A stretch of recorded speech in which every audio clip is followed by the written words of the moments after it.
Welcome, cricket fans of America, to Grand Prairie Stadium and the Minor League Cricket Super 8s on the MLC Network.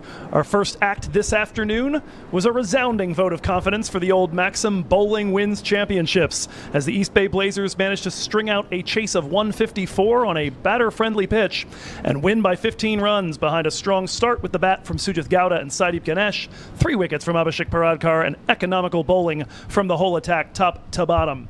Our evening game is going to have the same structure at the very least. West team batting first, but this time not by choice, as the defending league champions, the Chicago Kingsmen, have won the toss, and they've put the Silicon Valley Strikers in to bat first. Joe Hickey with you alongside Brian Walters, and excited for this one, our first look at the defending champions here in the Super 8s, and of course a rabbit already out in front in the form of the East Bay Blazers to start chasing. Joe Hickey, good afternoon. What did we see a lot of in this last match? Left arm pace. Look who has the new ball in his hand about to start bowling from the river end. Zia-ul Haq, more left arm pace, one of the underlying themes of this entire tournament. Absolutely, the 3 big left arm guns of East Bay taking them to victory. Some early fantastic work as well from Rishabh Shimpi as Kings 11 managed to restrict the total, and so we will see what Zia-ul Haq, who's got a lot of experience on this ground, both in MILC and, of course, in MLC, where it is his home park, Texas Super King, earlier in the summer. He'll be facing off with Amog Adapalli and the Canadian Youth International Yuvraj Samra as the opening pair, a righty-lefty pairing here. Adapalli really productive early in this season. A few great knocks over Labor Day weekend. Samra got his first start in Seattle. Was a little bit slow on the uptake to begin with here in MILC, but the final weekend of the season put on a 50 in a big win, as Silicon Valley, like East Bay, had to win both their games in the final weekend to ensure themselves a trip here to what we initially thought was Morrisville and is now, in fact, Grand Prairie. So we've changed locations a little bit, but ultimately what you want is for the opportunity for these players to showcase their wares. I don't think they care very much if it's Morrisville or North Carolina or Grand Prairie or Pluto. They just want an opportunity to show the wonderful cricketers that they are. Well, tell that to the spinners. But I'm a Jamaican. I know nothing about spinners. So we are about ready to get started here. Hamad Azam, the captain of the Chicago Kingsmen, Raymond Reefer, back after 2 years away from MILC, captaining Silicon Valley. It'll be Zia-ul Haq over the wicket to get us started. First delivery, tantalizing, but into the gloves of the keeper. Well, it's the one I keep talking about, that angle that slants across the right-handed batters. Left armer has the ability to either have it go across on that angle or bring it back, curl it back in toward the stumps. Something to watch from Zia-ul Haq. Is a skilled bowler, former international bowler, played for Pakistan, now plying his wares here in the U.S. That one run off the face of the bat, back to the deep man at third. That'll be the first runs both for Adapalli and for the Silicon Valley Strikers. And Amog, definitely of the two, the one that's likely to be less comfortable against this lefty pace. Scores at about the same rate, whether it's right hand or left hand, but out every 14 balls against lefties, out every 41 against righties. So he'll be happy to concede a bit of the strike here to Yuvraj Samra, the lefty with, as we said, the big innings on Friday of last week in win number 6 for Silicon Valley.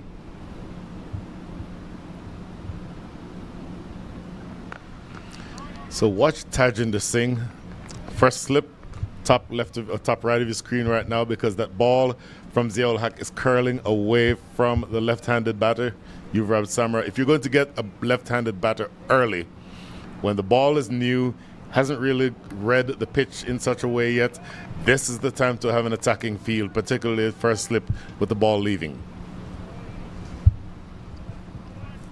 It's also a deep man at square leg. Potentially for that delivery, the bouncer, but it's instead bunted over to the offside, and that'll be a single, and Samra gets himself underway. earlier talked about the fact that the team batting first historically in the season has scored 190 on this wicket. That may be slightly deceptive because some of those, you're in the Super 8s, so there's a higher level of bowling available as compared to during the group stages. And with Ziaul Haq, who is a brilliant bowler, see the other bowlers later on, Anwar Ali Khan, it will be difficult to get up to that number. That one's flared off the edge. We'll again find the man at third on a couple of hops. Nearly an identical shot to the one that got him his first run for Adapalli. It's funny you mentioned that, though, that the one thing that I've been kind of excited about here is that we have seen in the Central and in the West a real steel sharpens steel kind of situation. From top to bottom of a division has not been the kind of gulf that we've seen in some of the other divisions over in the Atlantic. You look at the 4 teams that are going to be playing in Morrisville these next 3 days, none of them have lost to anybody that isn't also there. And here we've had a little bit more push and pull. Final ball of the over, tapped to the offside. That'll be a dot to finish. 3 singles, 3 dots, 3 for no loss off the first over.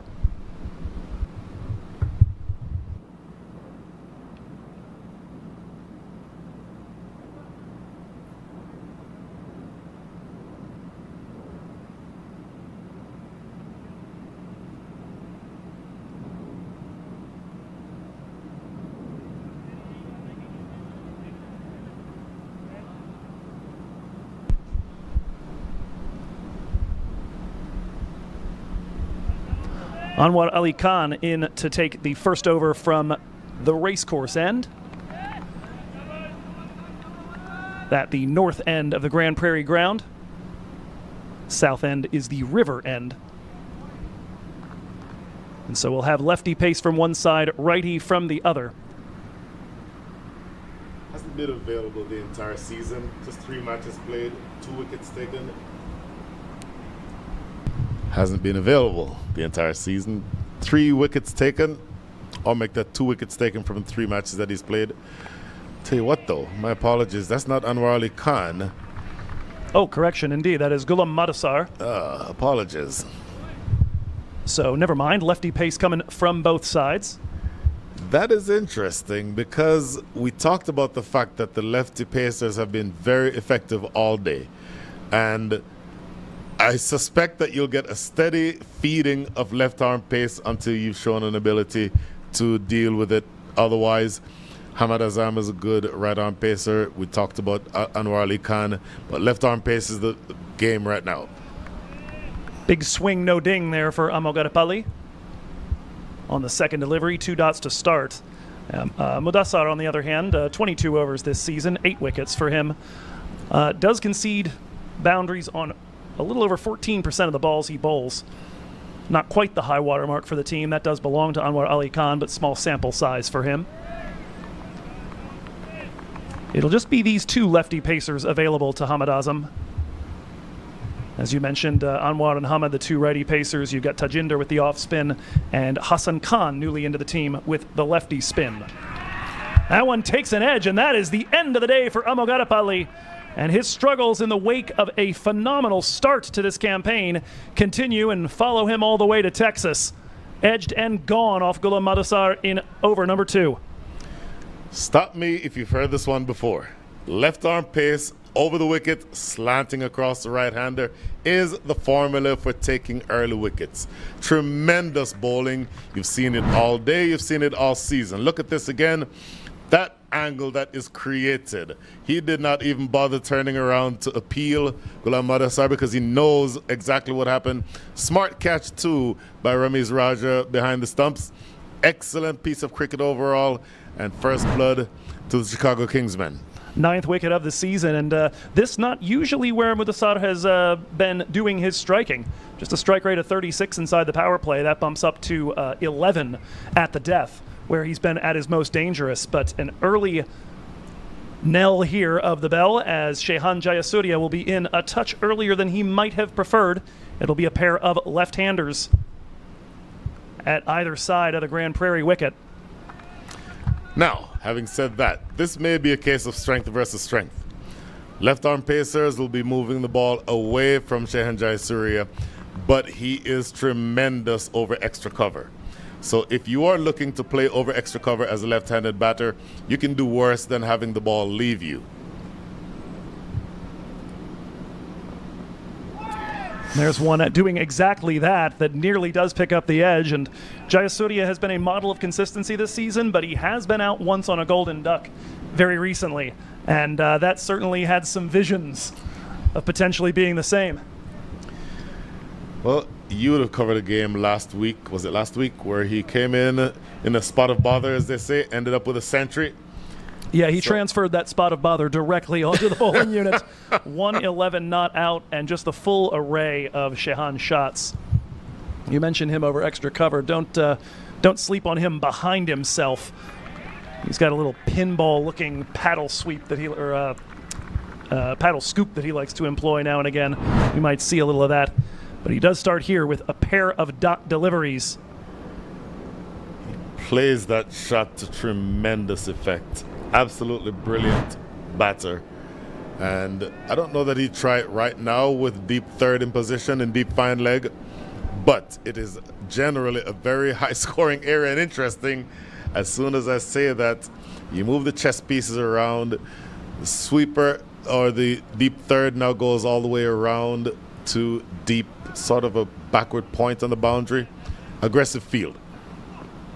Oh no. Well, that is not a good look there as Mudassar pulls out of the run-up and trying to tell if that does look like a hamstring the way he's moving right now. Don't know that it was a hamstring. Neither of us are doctors. Let's stipulate that.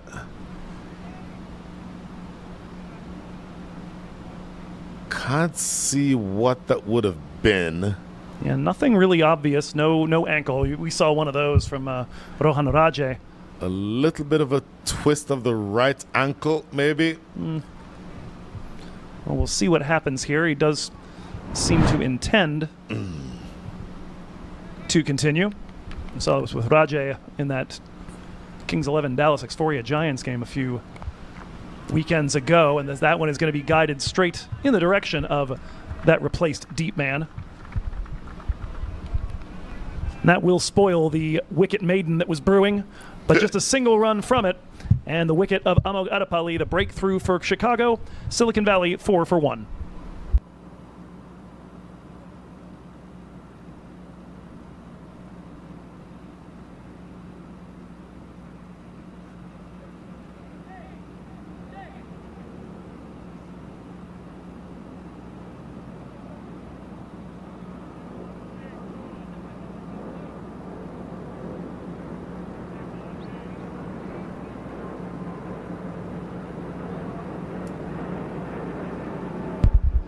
No surprises as Zia-ul-Haq will stay on at the river end.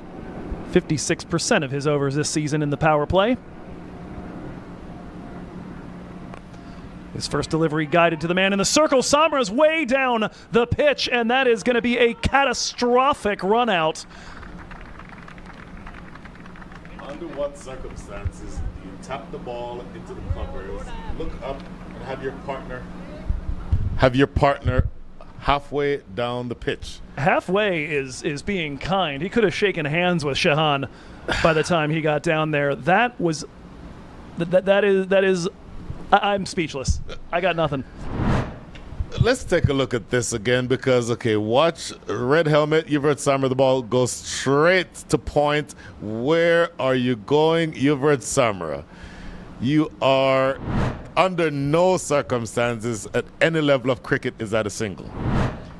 And so it's a shocking dismissal. Take a look at this again. There is no single there, and his partner, whose call it is, did not call him. So I'm genuinely flummoxed as to why he thought there was a run there. That will be a very quick exit for Samra. He leaves with 1 off 3. Jayasuriya currently with 1 off 3. I believe Adapalli left with 1 off 3. Dilpreet Singh Bajwa heads to the non-striker's end. And boy, oh boy, the shape on that ball from Zia. The phrase banana ball comes to mind. That ball curled away beautifully. Look at this again. In fact, we'll look at that ball as it curls away from Shehan Jayasuriya. And just a little nod of approval there, Shehan Jayasuriya, because that is a delivery that is almost impossible to play. Right to that same spot. Dilpreet, stay put. It was literally the same ball or the same shot that he just ran on. Look at this banana ball again.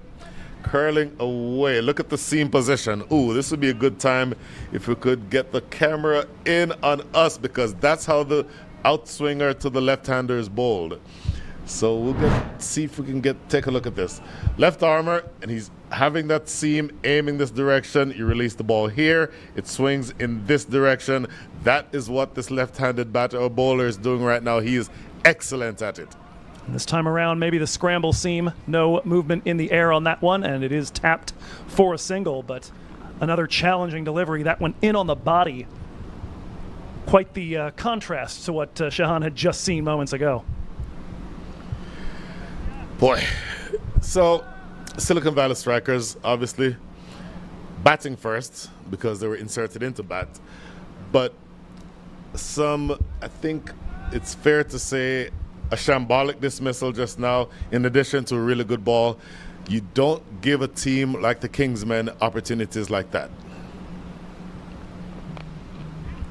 Dilpreet Singh Bajwa will get himself underway here as one Canadian has replaced the other. Boy.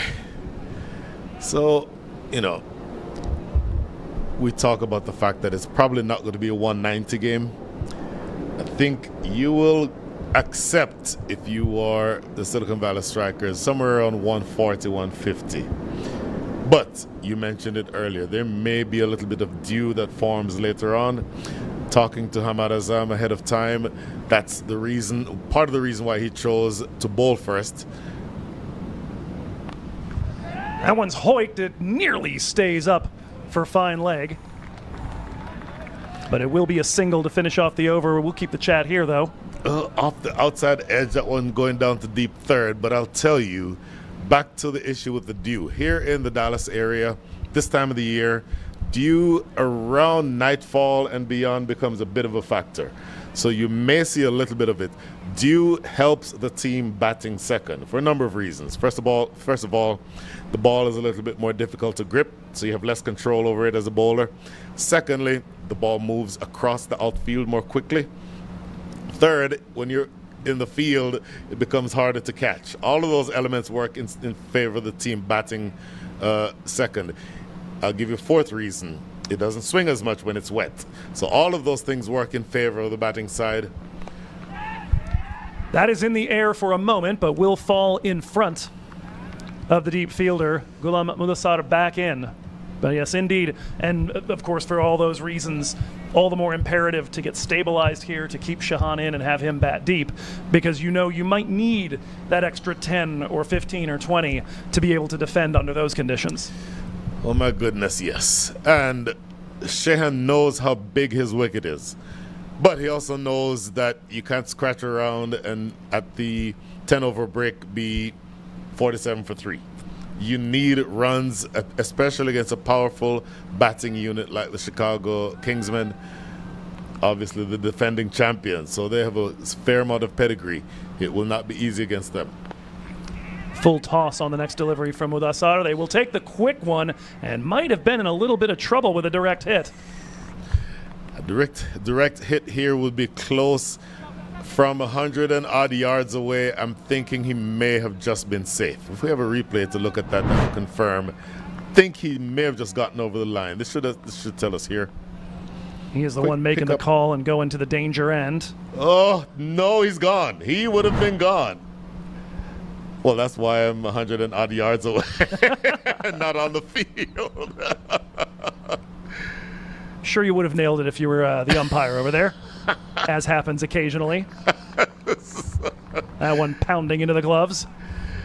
Well, look, it is imperative that you get runs any way you can get them, but it does not mean that you get suicidal. And to the extent that your wicket is absolutely key, not just your wicket, this partnership itself has to be key because you have to bat deep. You want, when the Raymond Reefers and the Gary Grahams come in, you want them to play with freedom. You don't want them to be attempting to hold in innings together in over number 5 or over number 6. So it's imperative that this pair bats deep into the innings to allow those hitters down the order to have freedom when they come in. It's a tap and another single on offer. And for certain, that was what we saw last weekend from them against San Diego in what wound up being the playoff spot clincher was Jayasuriya and Dilpreet Singh Bajwa stitching together a lengthy partnership, and then that delaying the arrival of Reefer long enough that he could go at 2 runs a ball, as he is wont to do. Really brilliant bowler, this Gulambadasar. And again, just the pressure that is being built. 10 for 2, you're 2 deliveries away from being at the end of over number 4. Really good stuff here. That one's a pull. Nearly picks out the man at backwards square. Picked up and gunned back in. Another single. The briefest of moments off the bat, thought that might be headed ropeward, and then as happens now and again from our spot, moved my head around a pole and went, oh, there's a guy there. That guy is young Aaron Satish, a U21 player from about 260 miles down I-45 in Houston. Older brother or younger brother of Shreyan Satish, also plays here in the minor leagues.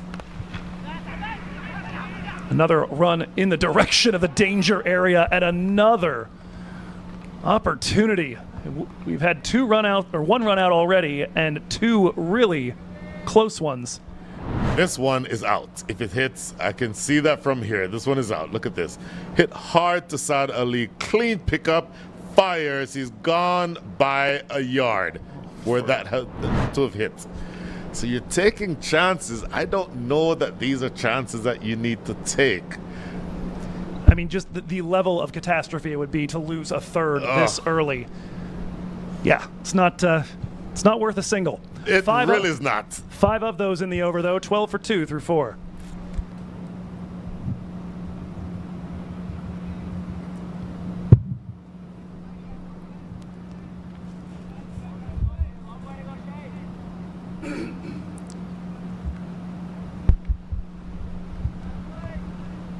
And now we will get our first look at Anwar Ali Khan. As you were mentioning, Brian, not available for a decent chunk of the season. His first delivery will be helped around the corner for a single by Jayasuriya. I really like Anwar Ali Khan. Very burly, muscular fast bowler. Has a decent amount of pace.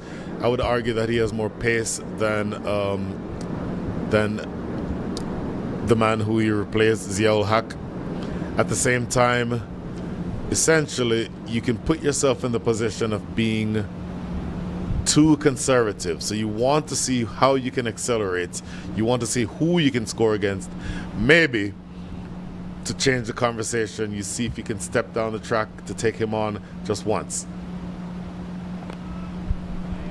Another one hooked around the corner to backwards square. Another single on offer there. Yeah, he would seem to be, just on the basis of the economy numbers, 1 to target. He and Mudassar are both sitting with economies around 7.5.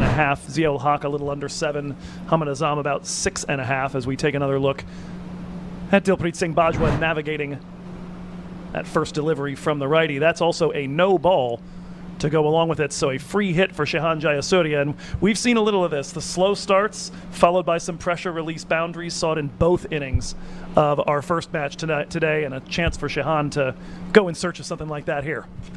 So I obviously missed the no ball. If you are in the situation where things are tight and you're being tied down, about the best pressure release is overstepping that front crease and allowing Shehan Jayasuriya to swing for the fences. Yeah, you were talking about stepping down the crease. You meant the batters. Yeah, yes. That one is hoiked, but it will pick out the man in the deep. That is Ziaul Haq.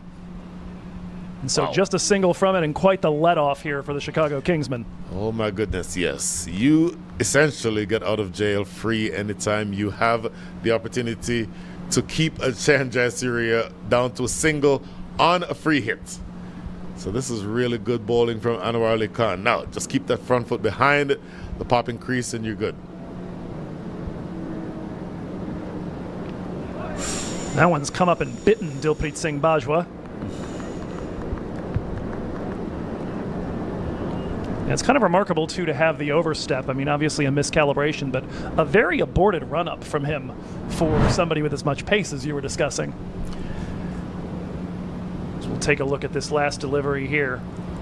Interestingly, it's a cutter. And there you see the no ball call. He bowled essentially a leg cutter. It's cutting.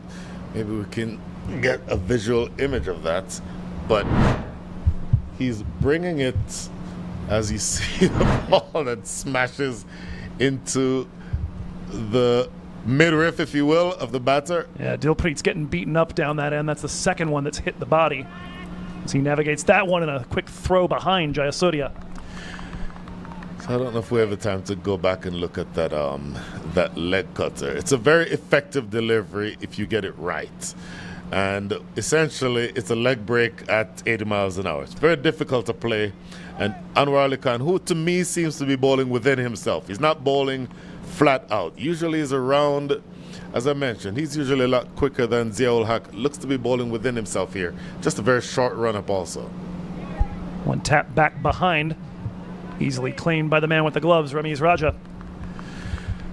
Well, one delivery left here in over number 5. Feels, to go all the way back to our boxing analogies from earlier, that the last couple of overs, really you could argue all of the 5 overs so far have gone the way of the Chicago Kingsmen. Yeah, I don't think I'd be able to craft a counter argument to that. 2 wickets down, threatening over and over again, and certainly you can see the nerves on display right now for Silicon Valley. Bajwa navigates that final delivery, and it's 4 dots, plus the single on the heels of that no ball. It's quite an over considering the way it started and the concern about maybe letting Jayasuriya start to express himself. Instead, 16 for 2 through 5.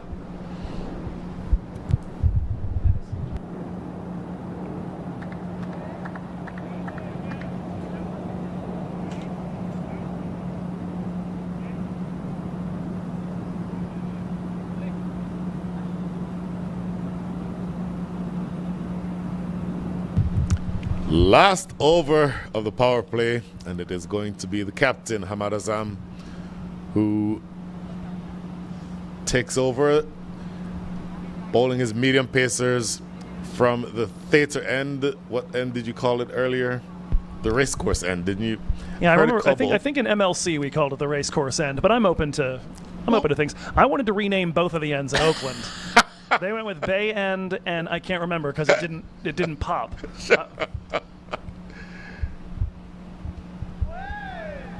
Jayasuriya wants to find a bowler to take on, and maybe he has decided that the bowler to take on will be the captain himself. So pay attention over the next few deliveries how that plays itself out. Well, certainly seeing Jayasuriya against Hamad Azam gives me some serious 2022 flashbacks right now to games in Davis and Morgan Hill.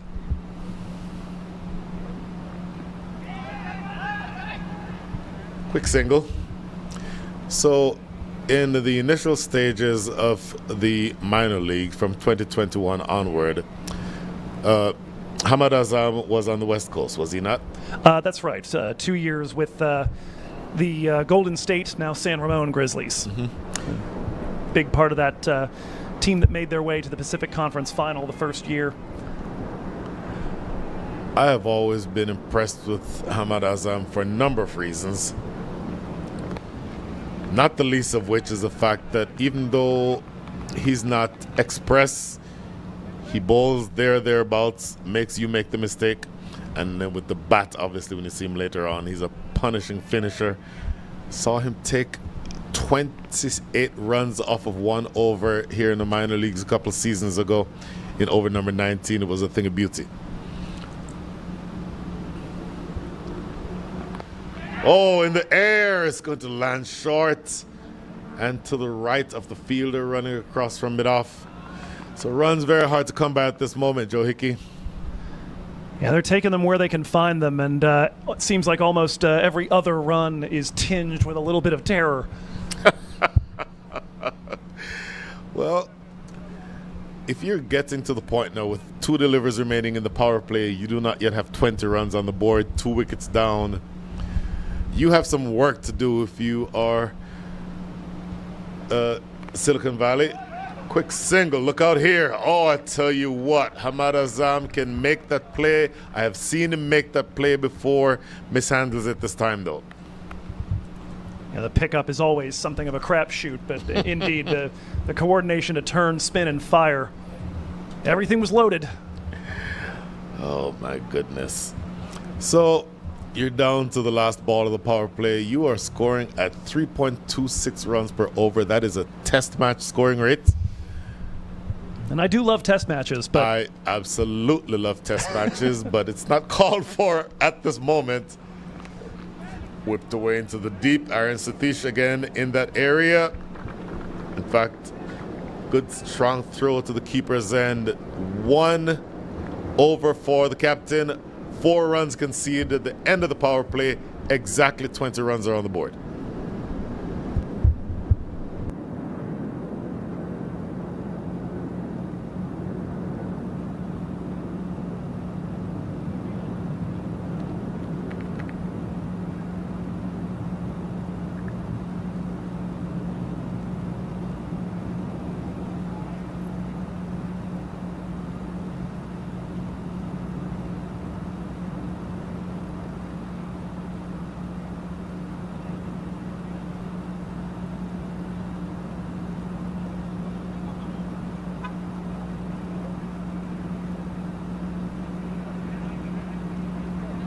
So Anwar Ali Khan bowling his first, let's call it, post power play over. And Silicon Valley finishing that power play on 20 for 2. They average 42 for 1 with the fielding restrictions in place this season. Kingsmen average 42 for 2 when they're bowling in the power plays against them. So very much a swing in the direction of the men in, we were arguing off air, blue, green, some sort of dark color.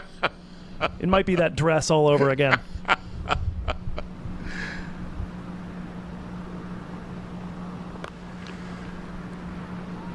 It's interesting. Oh, overthrows here. Is it 4 of them? It is 4 of them. The captain with the double teapot. He has no one to blame but himself, I think. Taking a shy at the stumps at the non-striker's end, ends up conceding 4 runs.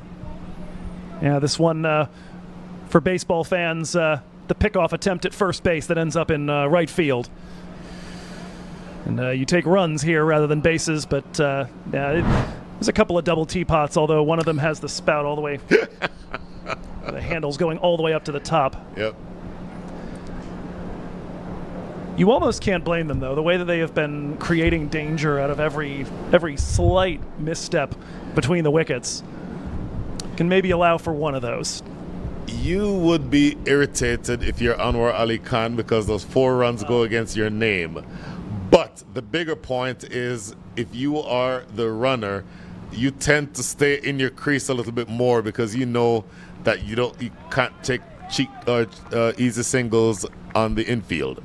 So call it net negative or net 0, if you will, because yes, as a bowler, you're going to be irritated that you conceded 4 runs. In the scorebook, it will look like a cover drive for 4, but the bowlers will know that, okay, in the mind of the batters, they're not going to try to take quick singles, and I think I'm okay. It will be irritating initially, but I think he's going to be okay with it. Or so I would think.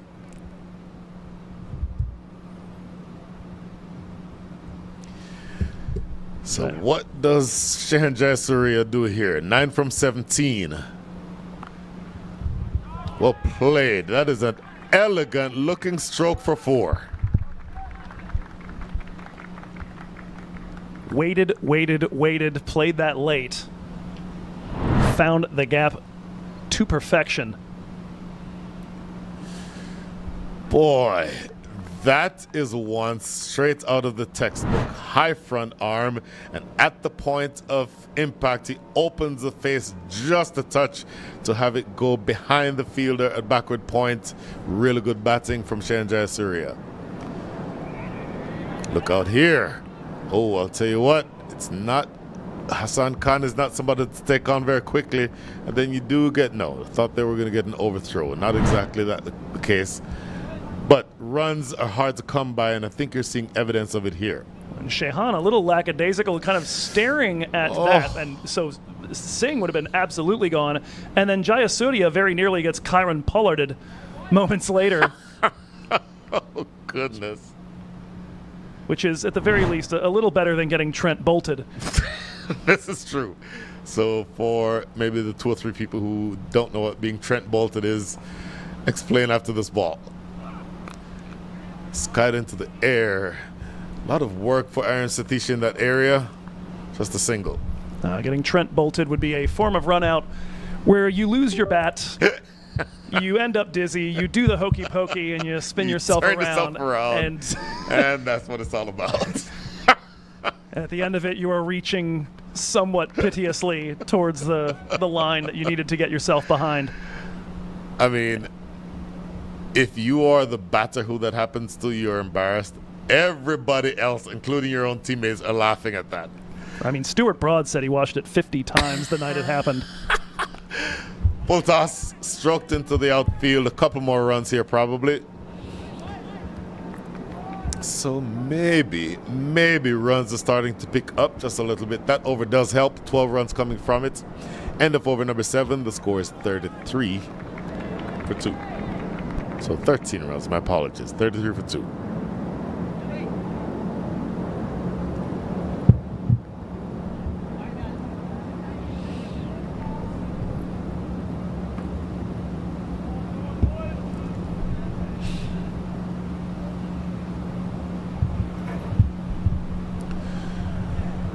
So this pair has some work to do, Joe Hickey. Partnership now worth 29. Shehan Jayasuriya 16 from 20. Dilpreet Singh Bajwa 13, make that 12 from 14.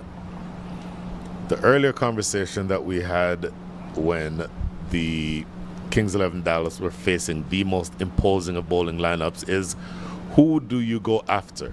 So I put that question to you. Which of these bowlers would you target to get above the 4.7 runs per over at which you're scoring right now? Well, it seems so far they've been taking aim at Anwar Ali Khan. I think Hamad Azam could be somebody to go after, and these are... Again, my goodness gracious. This is another one that I believe is gone. This is Ghulam Mudasar, I think, in that area, who takes another shot at the stumps.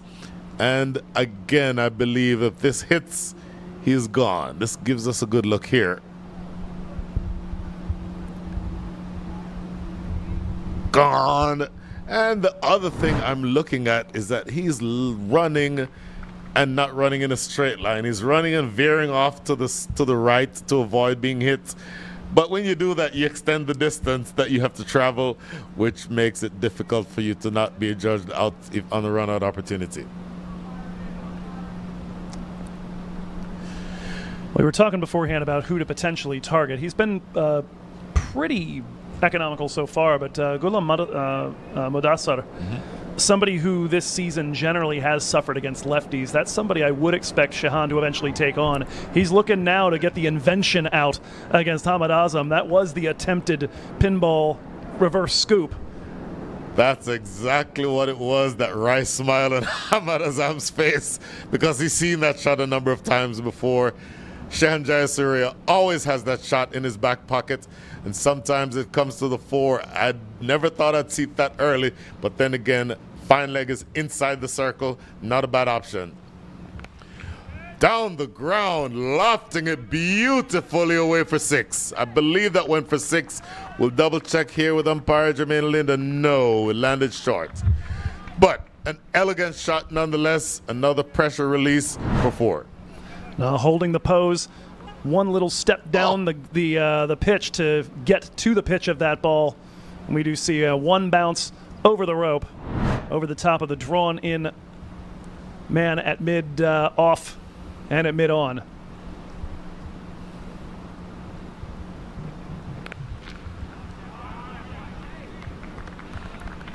Well, is it the case that runs are starting to flow a little bit more easily now? 6 from the over so far, with 1 to come.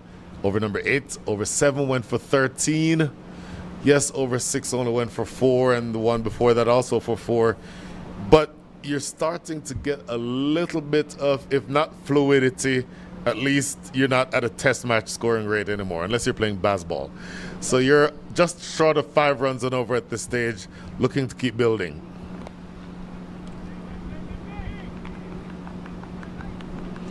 That is the single that closes things out in over number 8. And now you're exactly at 5 runs and over, 40 for 2.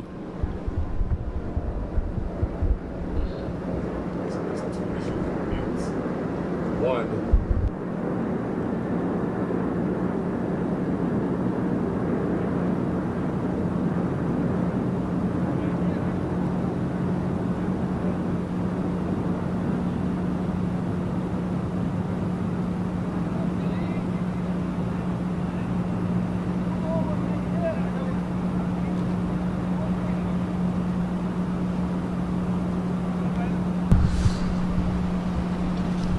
We never highlighted, Joe Hickey, the number of major leaguers who are playing in this match. A number of major leaguers for the Chicago Kingsmen. You'll see one of them here. Somebody who I believe, if he's not the best all-rounder in the country, he's in the top 5. No argument from me at all on that front. Just a stellar mid to late order batter, and his left arm spin from the very start of MLC has been deadly.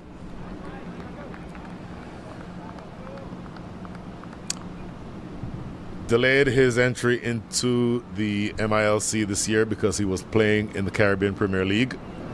If I'm not mistaken, he was with the Guyana Amazon Warriors, I believe. I think that sounds right.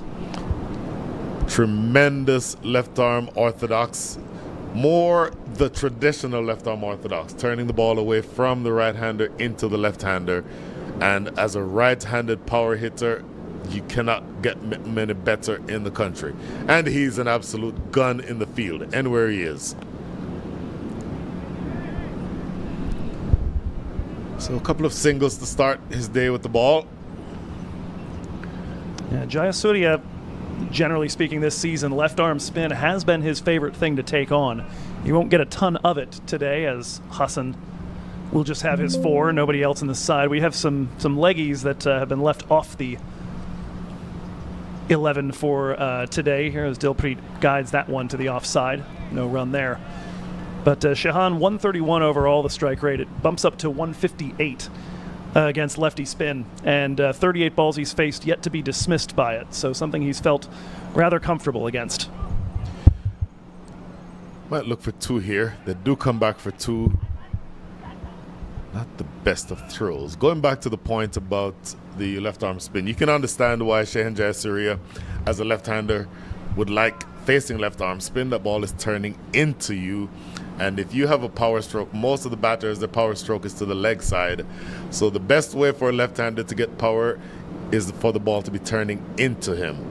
So that's not surprising.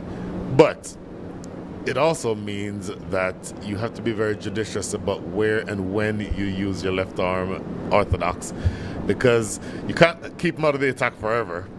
But you'd prefer for him to be bowling when Jayasuriya is not batting. Well, and Shahan in particular, and we saw it a lot, especially the last 2 seasons with Lahiru Milantha in the Bay Area. The 2 of them would keep lefties out of the attack completely for 10, 11 overs in all sorts of matches. And we're talking about lefties like Vatsal Vagela, like Sanjay Krishnamurthy, who have been very prolific, very good wicket takers, and you don't even chance it with him at the crease sometimes. Absolutely. End of over number 9. 5 runs coming from it. Great first over from Hassan Khan. 45 for 2.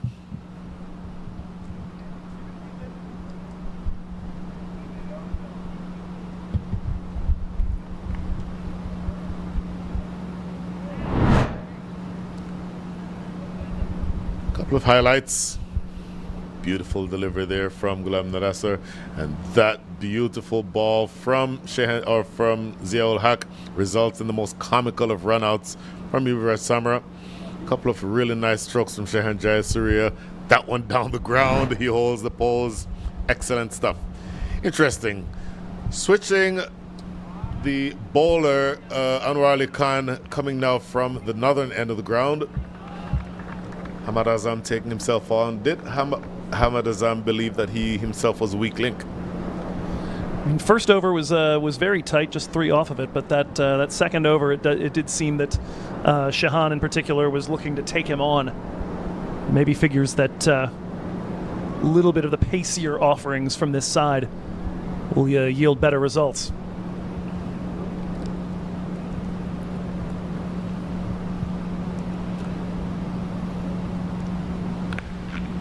Smashed. It will go away for 4. Little bit of width and cashed in on by Shehan Jayasuriya. Just the combination of power and precision from Shehan, always very pleasing to the eye. And that particular spot there just gets enough of it, but maybe even takes a little off just to ensure that he guides it properly into that gap. If we see that again, he opens himself up to sort of create some leverage outside the line of off stump. Full toss, helps himself down to square leg. Now, again, I've seen Anwar Ali Khan for a number of seasons. This is as much within himself as I've ever seen him bowl, and as evidenced by the fact that his run-up is about a third of what it usually is. He's literally bowling from about, look at that. There's some spinners with longer run-ups than that. And I'm wondering if there is an injury that he's carrying or just choosing to bowl within himself.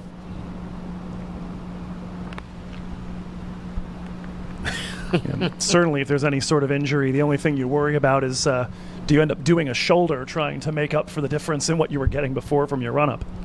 Now, having said that, if he has to rely on his shoulders, he is very powerfully built. He could probably bowl real pace just from 2 steps. And if he is needed with the bat, he's a tremendous hitter. Ooh, that is a pacey delivery. Again, that short run-up, but still able to get that much pace and bounce. And calibrates it perfectly right there at shoulder height. I think we got the signal for that being the one bouncer from the over, but mighty effective one there. Put some thoughts into Dilpreet's head and get yourself a dot for your troubles. Oh my goodness. Last ball, almost at the halfway stage. 51 runs on the board. Joe Hickey, are they in trouble yet? Maybe not. Lofted down the ground. Long run from the fielder at mid-on. Long on, make that. Come back for the second run. So a little bit of excitement to close out the over, but still another productive over. 8 runs coming from it. Halfway through the innings, 53 for 2.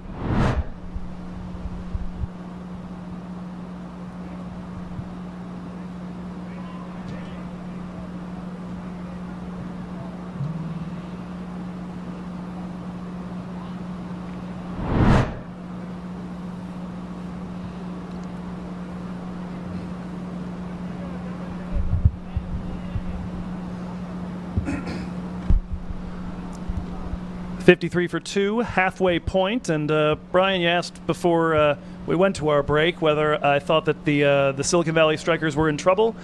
I think if you'd asked me that question 5 or 6 overs ago, the answer was absolutely, and tons of it. But this partnership now, 49 runs. They've been together at the crease for just a ball under 8 overs.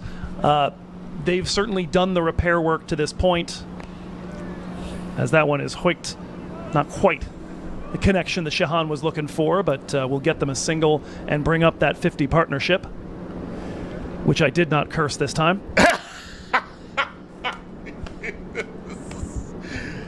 Learn very well, sir. I almost cursed it. I'm not saying I didn't accidentally try. And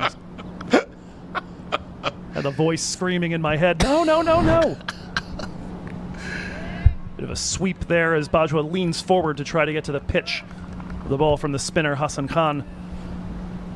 But yes, that partnership now, and just the ability to, more than anything for Silicon Valley, delay the entry of the big hitters. Such an important thing for the way this lineup's built. It is really interesting.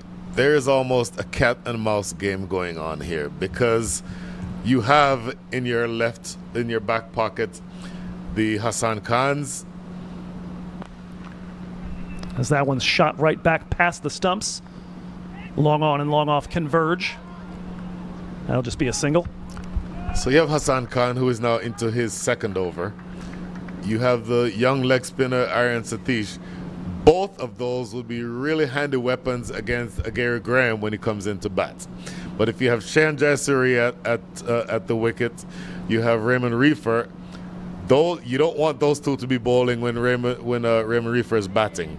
So part of the calculus for Hamad Azam is choosing when to use each of his bowlers, knowing that the fact that a righty and a lefty are at the crease right now limits the different options that you might have. And certainly that aspect of T20, one of the things that has fascinated me from the very start, going for the reverse slap, but he's going to pick out the fielder with it, does Dilpreet Singh Bajwa.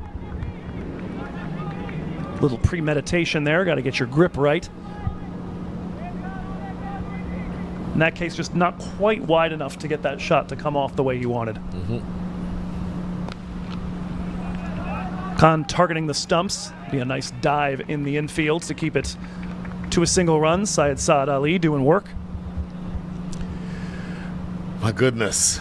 Well, the last 5 overs have yielded all of 37 runs, 7.4. But that's actually an improvement over the scoring rate for over the overall innings, which is 5.18. So there you see on the scoreboard, Shan Jaisuri at 29 from 29. Dilpreet Singh Bajwa 23 from 29. Partnership now worth 53. But look at those. The name coming after would be Raymond Reefer. He's a big hitter. He's a powerfully built man, and he's a lefty. Pranay Suri can hit a long ball, and Gare Graham is an excellent finisher. Yeah, and don't sleep either on Kamran Hotak down there. Batted as an opener for most of last season with Silicon Valley, so somebody who can come in and navigate a tough stretch if they need that. Hamad Azam back into the attack, or rather continuing, I think. This will be his third over, Hamad Azam. 10 runs conceded in his 2 overs so far. And now Dilpreet Singh Bajwa going for the scoop, and he will guide that fine of Zia ul Haq at third man, or rather a fine leg, I meant to say. A 4 to start here, and again, does seem that Silicon Valley have decided that Hamad may well be the one to target alongside Anwar Ali Khan. Every time you have fine leg in the circle, that shot is on. Now, if you're Hamad Azam, what you might consider is going around the wicket to create the angle going across the right-hander. That makes it more difficult to play the scoop to fine leg. But every time with that angle coming over the wicket, fine leg still inside the circle. Swing and a miss as that one stays down a little on Dilpreet.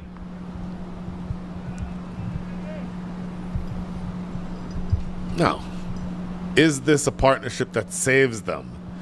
Yes, it can pull them into the situation where they can launch toward the back end of the innings, especially with the big hitters to come. There you see the partnership, 57 from 55 balls, so better than a run of ball. Another one that gets away from him. This time, though, they will take a bye. That one bamboozling not just Dilpreet Singh Bajwa, but the wicketkeeper, Ramiz Raja, who looks to have worn that on the side of the knee. That's well bowled. Oh, that, by the way, that does hurt. Oh, I saw that on the outside of his left knee. That does not feel good. I suppose that's one time where you thank your lucky stars that we play cricket during the warm months instead of the cold ones. Oh, my goodness. 10 times worse if it was like 50 degrees out there. So here in Texas, it's cold, I don't know, about 5 weeks out of the year. But when it does happen, I completely take your point. That one's going to be in the air, but will not quite find the fielder, and an overrun and a misfield, and that's going to be at least 2, if not 3 extra runs onto the total as that one reaches the boundary a little undeservedly. Yeah, you called it right. He just overruns it. Maybe the ball spinning a little bit as it got to him. And you see the reaction from Ramiz Raja there. Like, my goodness, how do you not stop that ball? So, look, all is not lost. You've started out very slowly, but 66 runs on the board with 2 balls remaining here in over number 12. Very full ball punched into the surface there by Shehan, and nothing doing there.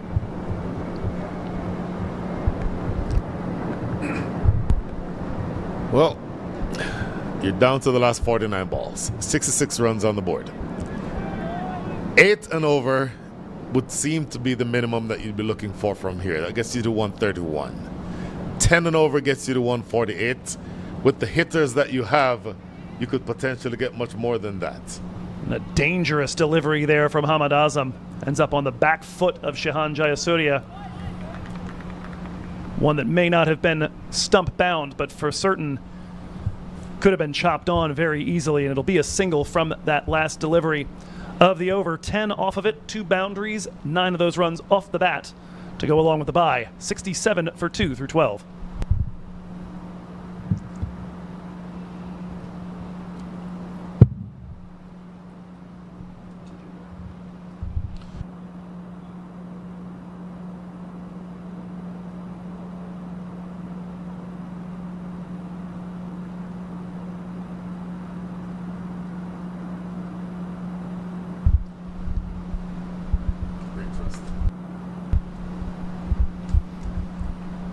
Minds assembled, trying to figure out how to attack these last 8 overs and restrict this to a total that the Kingsmen can chase down with some comfort.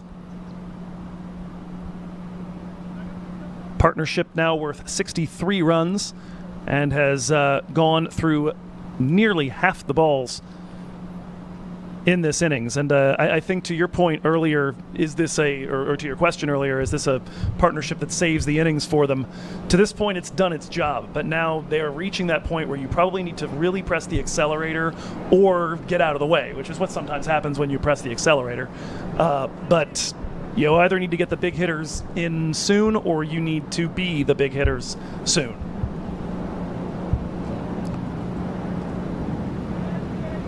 It'll be Anwar Ali Khan. Mm-hmm. He's going to be bowling his last over. 25 runs conceded in his 3 overs so far. Delicately run off the face of the bat down to third. So, for me, the player to highlight is Dilpreet Singh Bajwa. 27 from 32. So, under a run a ball. You have batters to come who can score at twice that scoring rate. So the answer for the question that you just asked is Dilpreet Singh Bajwa needs to essentially start hitting. If you go for a big shot and you get caught on the boundary, so be it. You have the Raymond Reefers and the Gary Grahams to come. But the longer you stay there at that scoring rate that's less than a run a ball, then the more pressure it puts on Shehan Jayasuriya. Looking for that shot. It is lifted. It is going to beat the man at the boundary. And it'll be a 6. Gets all the way over the rope on the fly. And right on command, Brian. Does he have a mic in this commentary area?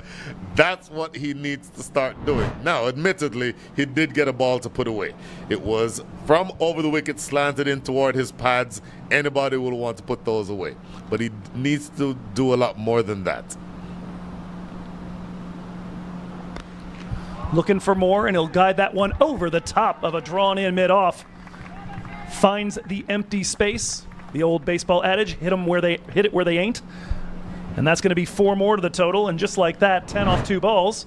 And 10 off 2 balls, and his strike rate is now above a run a ball. That's what you need from Dilpreet Singh Bajwa. And he's now guiding, along with Shehan Jayasuriya, his team toward a respectable total here.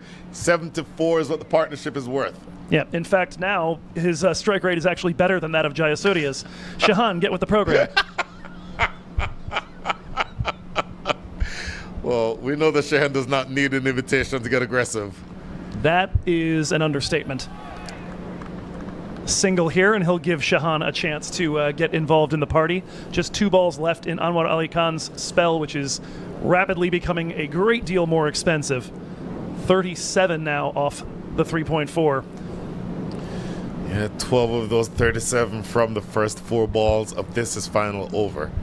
So looking around is Shahan Jayasuriya. Fine leg and third are inside the circle. The scoop shot is always on. The anticipation is killing me. That is skied and could be an opportunity, and it's going to pick him out, but he cannot hold it. Ghulam Mudassar unable to squeeze what would have been a very valuable wicket at this point in the contest. Jayasuriya survives. Yeah, this is one that you need to take. If this happened in club cricket, you'd probably be irritated. At this level, you have to take that. It was in the air for a very long time, and boy, he just misjudged that, didn't he? Ended up reaching for it at the end, nowhere near the bat itself or the catcher. And look at, coach is not happy. Final ball of Anwar's spell will be run to long off. A single for Dilpreet Singh Bajwa, who contributes 12 of the runs in that over. A whopping 14 off of it, 39 off of Anwar Ali Khan's spell. 7 overs to go to build the total. Silicon Valley 81 for 2.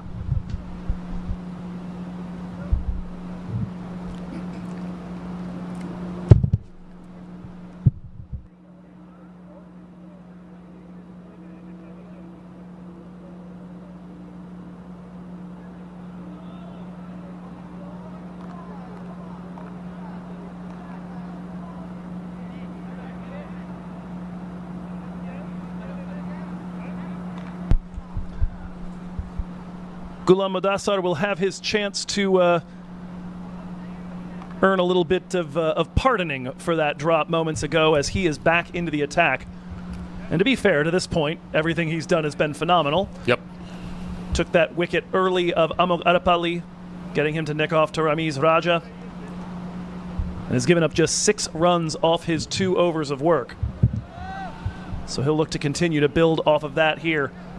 Silicon Valley, though, for the first time in the game, have got that run rate up over a run a ball. As we said, same thing for the 2 players at the crease. 77 runs, the partnership now.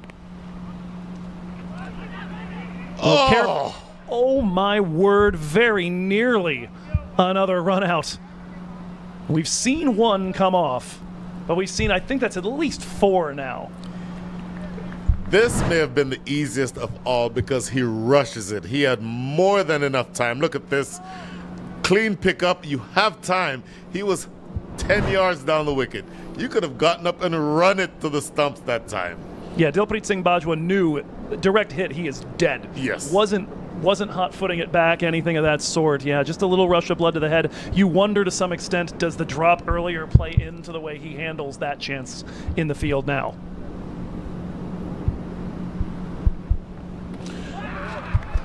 And gone. There's your redemption. Ghulam Mudassar knocks over the stumps, and Dilpreet Singh Bajwa's got to go. Quick, full straight. The first delivery from around the wicket was pace off. This is full of pace. Look at this. Bang on target. And you don't mind Dilpreet Singh Bajwa doing that. As we said earlier, that's what he needs to do at this stage. But you miss, I hit. Maybe some redemption here for the bowler. Ghulam Mudassar gets the big wicket, breaks the partnership that was worth 77. They're 81 for 3.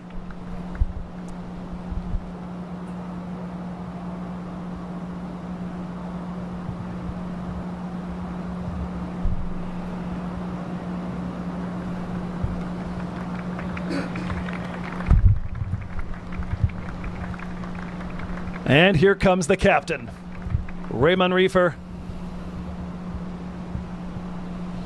striking at 166 on the season, 156 against lefty pace. Look out for him against Hamad Azam later on here as well. He's been going at 238 against righty pacers this season. 251 runs to his name. The numbers speak for themselves. A big moment in the match here. If he can get going, Silicon Valley might be able to put together a bit of a crescendo finish.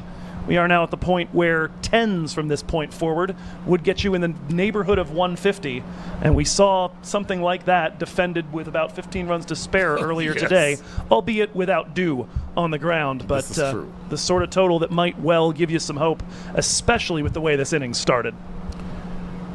Raymond Reefer, I've seen over a number of years from Barbados. Having seen him earlier today for the first time in a couple of years, he looks physically much more muscular than the last time I saw him. And he was plenty strong the last time I saw him. Do not overpitch to him. He will kill you. First delivery worked around the corner to fine leg. They will take the single. It is a direct hit, but no danger there for Shahan. How does that feel when you're in the field? When you've had all these opportunities where a direct hit would have had somebody gone by a foot or two, and you finally hit the timber on the one that doesn't actually matter. On the matter. one that doesn't matter. Shahan Jayasuriya almost getting past the bowling crease on that one, not even the popping crease. So it's a little frustrating. You have a few more stumps to aim at that time. You had about a 45-degree angle, but there were a couple of others where this match is different if you had hit, let's say, half of them. And most of them very much self-inflicted, either over-aggression or just miscommunication. Looking for the paddle is Jayasuriya, not able to make contact this time, and lucky that Mudassar was not on target and on the stumps with it. That's how you counteract the scoop, is by bowling that full. It is impossible to scoop a ball that's that full. Obviously striking him on the pad, but outside the line of off stump, and so no thought about that being out LBW. But if you bowl that length to Jayasuriya, he cannot scoop you.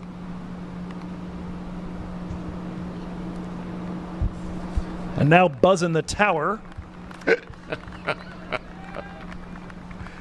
Negative, Ghost Rider. The pattern is full.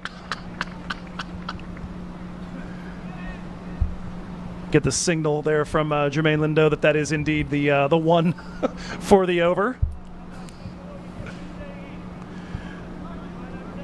So this last ball to Jayasuriya is going to be the best Yorker that he can bowl. Nothing else can happen. Can matter. That's it. Oh! And he manages to get it through the fielders. Oh my word. Your best versus my best there. Mudassar nails it. And Jayasuriya says, I've got this anyway. And he was aiming for the Yorker, but that's how small the margin of error is to Shahan Jayasuriya. He misses the Yorker by maybe 2 feet, and he drills it through extra cover for 4. Excellent stroke to end over number 14, 86 for 3.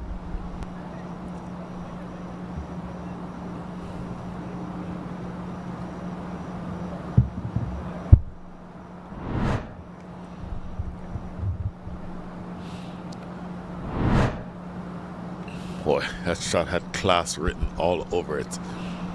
There's the old adage that says, nothing is better than a left-hander driving through the covers. And I'm not just saying this because I myself am a left-hander, but to me, about the most elegant stroke in all of cricket is exactly that, a left-hander driving through the covers. May see more of it here also. Tajinder Singh, the off spinner. First delivery is driven towards the man at long off. A single there as we again have the two left-handers at the crease. Shahan now on 40.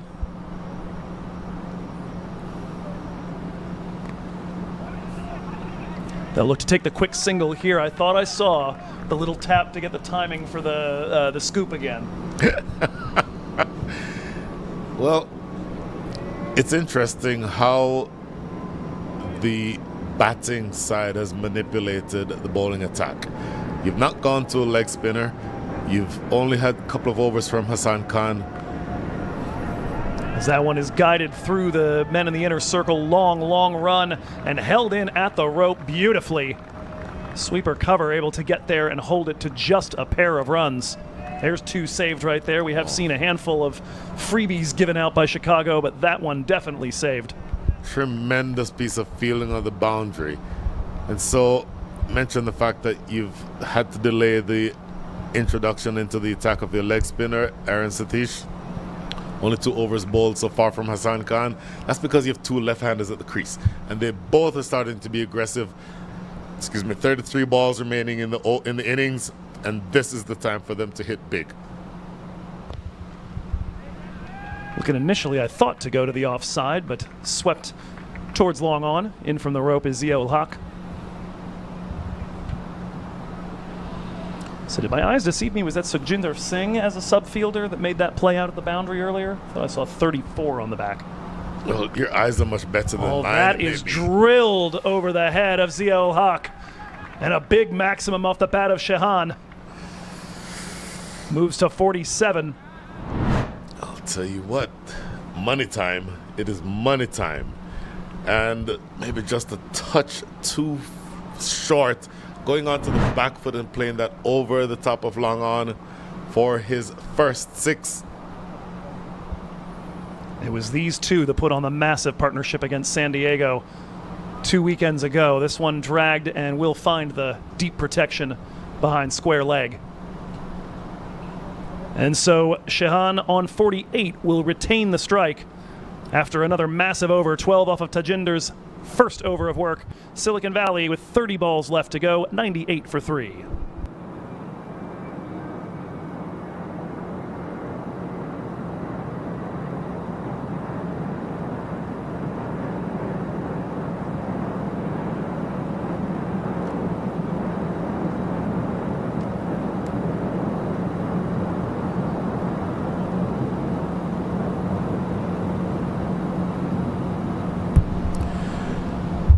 $30 balls, 98 runs on the board.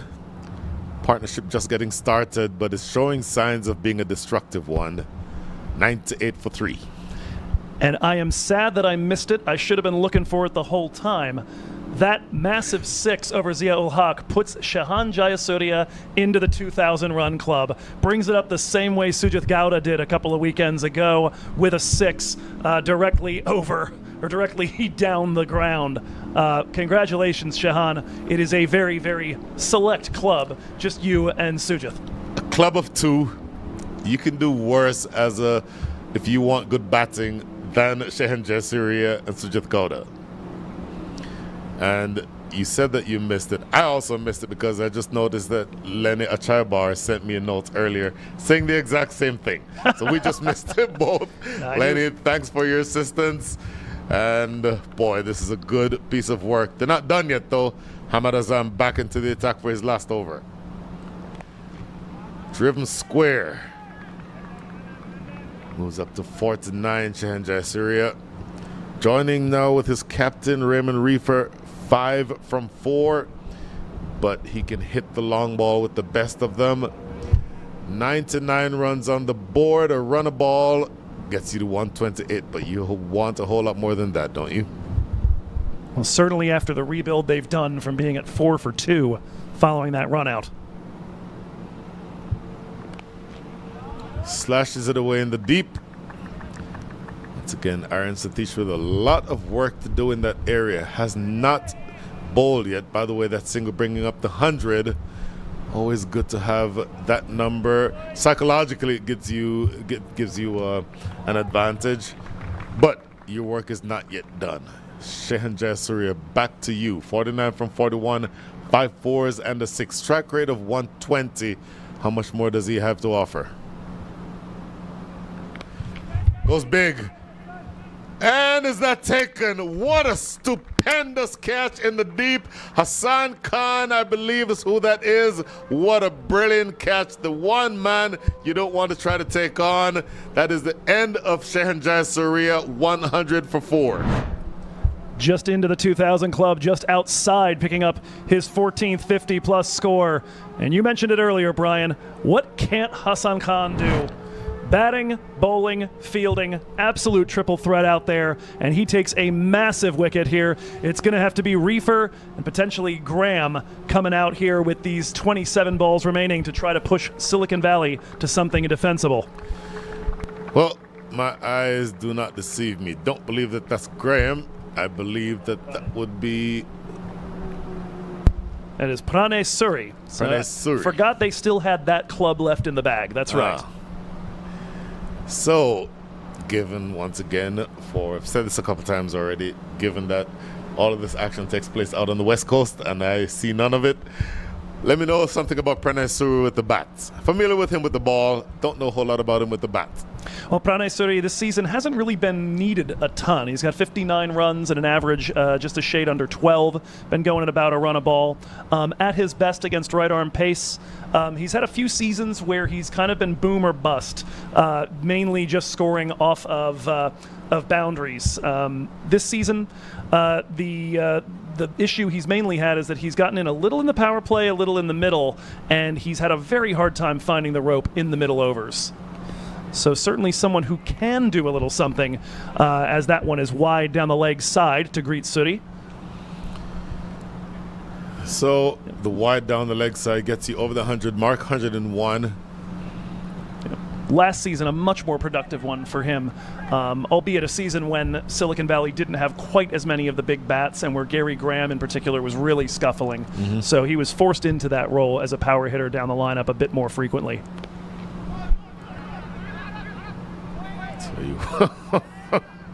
Stop me if you've heard this before.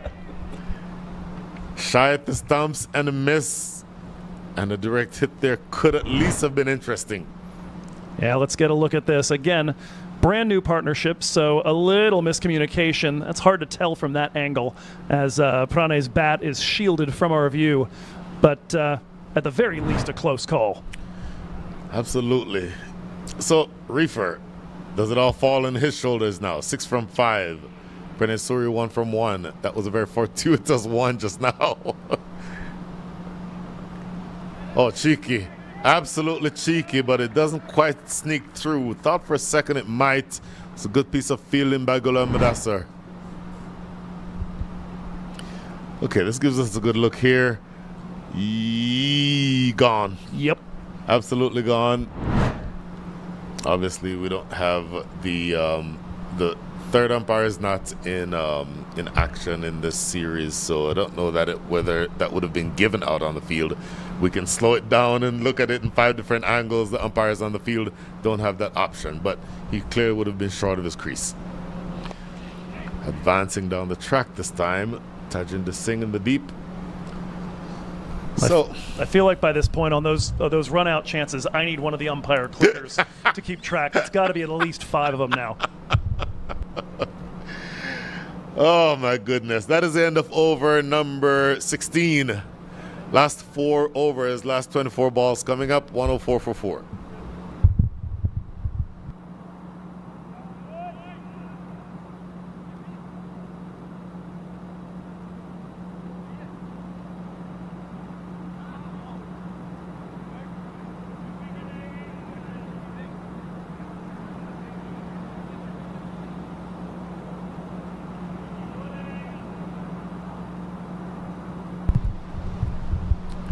Hassan Khan back into the attack.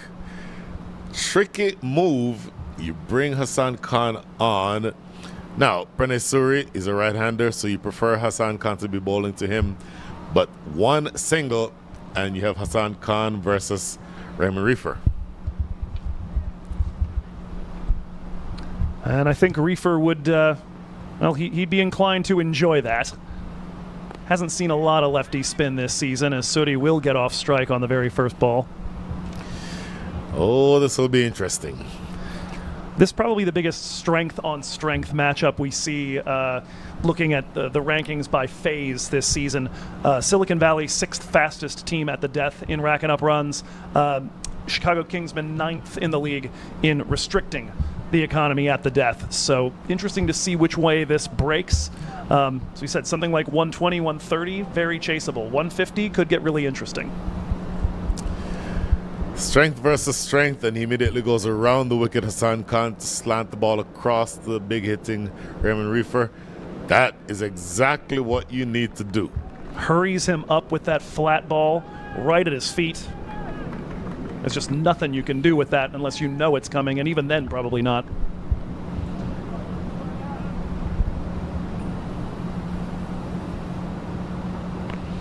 I think you're absolutely right. There's not a lot that you can do. Now, this one, you get a single, but you take that exchange every day. A single to get Raymond Reefer off of strike.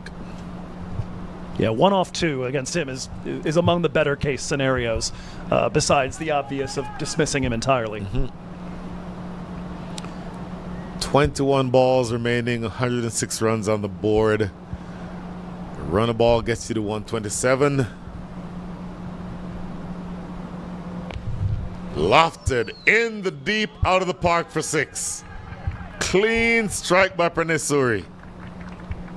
Read that one out of the hand. You could see him rock back and then spring forward. So this one, 2 deliveries ago, it was flat and quick to the toes of Raymond Reefer. This one he tosses up. If you're going to toss it up to a batter with the strength of Pranay Suri, he can go down the ground big, as you can see there. I would suggest that he should fire this one in more quickly, as he did with Raymond Reefer. Yeah, or at the very least, shorten that up just a touch so that you get some purchase off the surface, something to keep him from middling it quite as well as he did just then. Those are the 2 choices. Either keep it, if you want to toss it up, it can't be tossed up and in the slot. Those are 2 hugely terrible combinations. If it's in the slot, it has to be quick and flat. Or I'd suggest that it not be in the slot at all and be quick and flat and full. If you're going to toss it up, it has to land outside of the slot. In other words, short of driving length, that if he wants to hit you down the ground, he has to come out of his crease. And he is a powerful hitter of the ball, Pranay Suri, but at least in this inning so far has not necessarily shown the ability to use his feet to come down the track.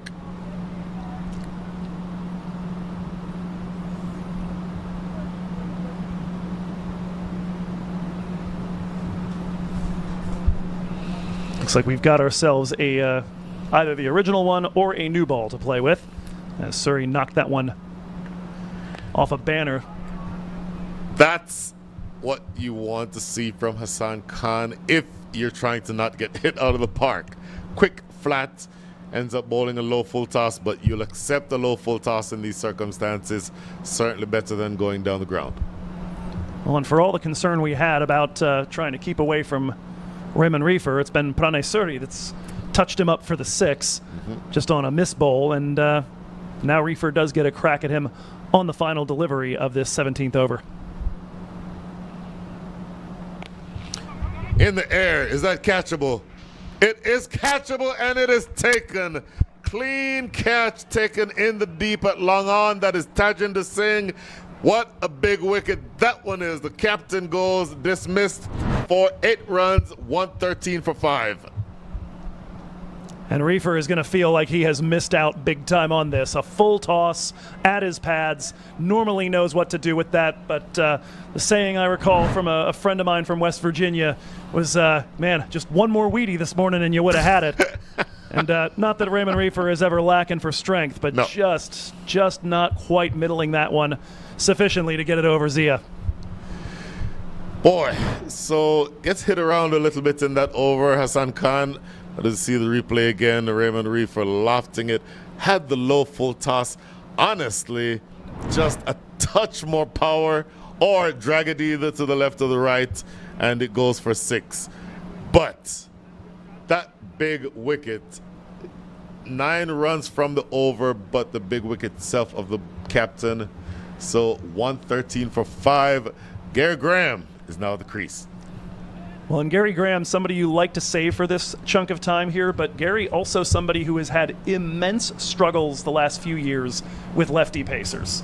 Gets out once every 5 or 6 balls against them, and you take a look at what's left in the cupboard right now among the pacers. It's 2 overs of Ziaul Haq and 1 of Ghulam Madassar. So that is not the kind of greeting that Graham wants when he walks out to the center. He's going to have to resist some recent tendencies. Ziaul Haq back into the attack, 2 overs, 6 runs. And let's see what that matchup looks like here. As you mentioned, has struggled. By the way, your ability to pull these stats out of nowhere, that I never would have seen that one coming, but it's a tremendous amount of research that you do. I have to acknowledge that. But Gary Graham now facing up to Ziaul Haq. Interesting matchup.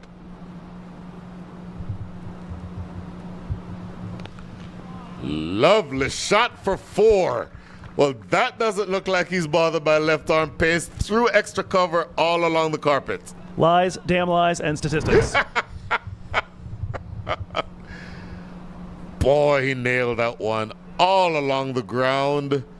Beautiful looking shot past Hamad Azam at short extra cover. If there's one thing you know about Gary Graham is he is not going to get cheated. He threw the kitchen sink at that one.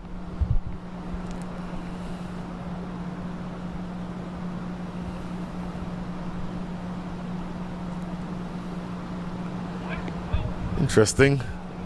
So for somebody who is reputed to throw the kitchen sink at deliveries, tried to run that one down to short third. Don't know that I've ever seen him play that shot before, Gary Graham. More the kind who would look to power the ball down the ground. We were joking before about Dilpreet having something in his ear and going crazy the moment you said to. Sounds like Gary's got it, and he says, I'm just going to do whatever the opposite of what Hickey says is.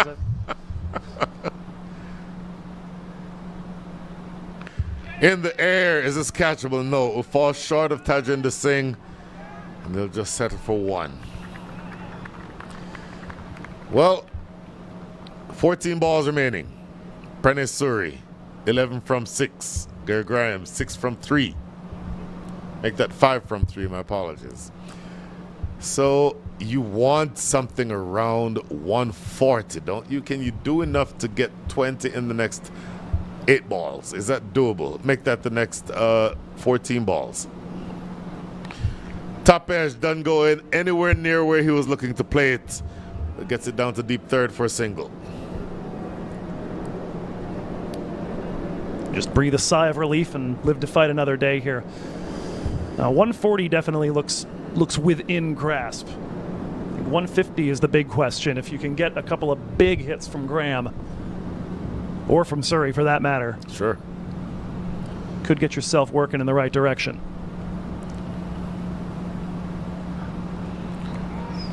Boy, very full, a big swipe and a miss. Not getting anything on that one. End of over number 18.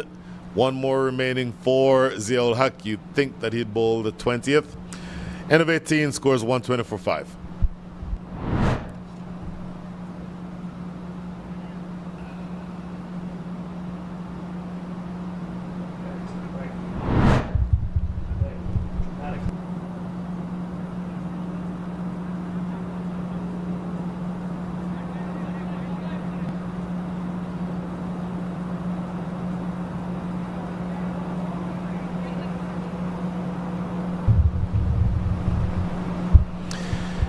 Well, last 2.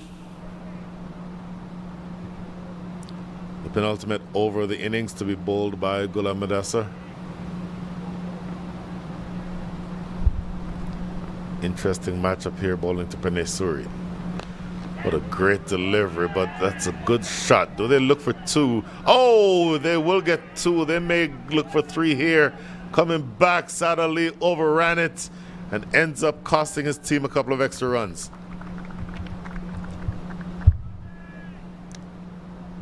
Has been a little loose in the field here from the Kingsmen. I think when all's said and done, they're going to look back and say, we're going to have to find ourselves an extra 10 runs at least more than we would have if we had just gotten ourselves in front of a few of these.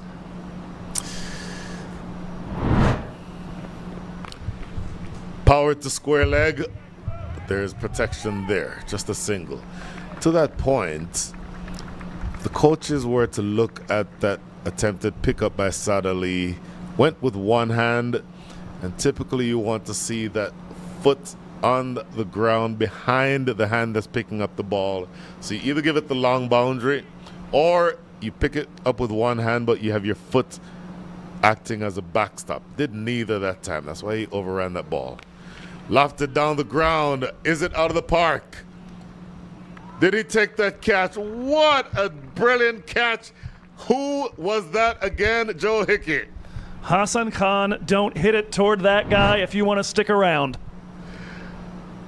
That's a second full toss that has yielded a wicket here in the last couple of overs on a hit that is just barely not far enough. Sudi going almost directly back over the head of Ghulam Mudassar. And he's got his third of the encounter here as Hassan Khan leaning and staying on the right side of the rope. That is a great catch. And very frankly, he probably had another yard to play with. He was essentially trying to be so careful to not step on the rope. Obviously, if you step on the rope, it would have been adjudged as a 6. But he is brilliant, Hassan Khan. And another wicket down. So 124 for 6. New batter at the crease, immediately getting off the mark. And that is Kamran Hotak. 69 runs for him on the season, and somebody who does acquit himself pretty well against lefty pacers on the year. Strike rate of 118 and just dismissed once in 40 deliveries he's faced. So he and Graham will look to find the right balance. We were targeting 140 earlier. That would take 15 off the remaining 8. So if you are Gary Graham and you're 6 from 5, do you forget about the fact that you've not had success against lefty pacers and just go swinging for the fences here in these last 7 balls? I mean, especially given that he's going to be off strike for this last one here in the 19th. Not a whole lot to lose. Whole goal here is to try and rack up those runs as fast as you can, and only real question would be, maybe to some extent picking your ball. Don't throw the kitchen sink at something that comes out of the hand looking iffy. Dot ball. I don't know that they'd be ridiculously upset about the fact that that's a dot ball, because Gary Graham will be on strike to start over number 20. Good little passage of play here for the Chicago Kingsmen, though. 126 for 6 after 19.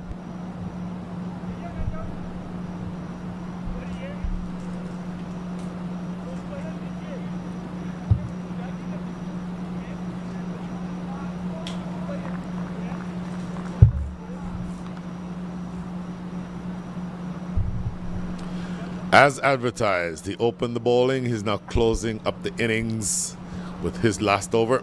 3 overs in the books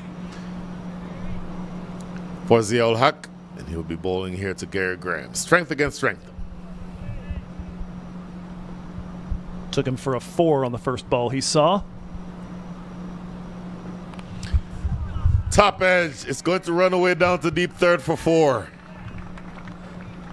A little streaky, but at this point in the innings, you will take it. Oh, you do not care how they come, whether it's off the bat, whether it is buys, leg buys, you don't care. You just want to get something around 140. And a good way to start it here with the boundary from the very first ball.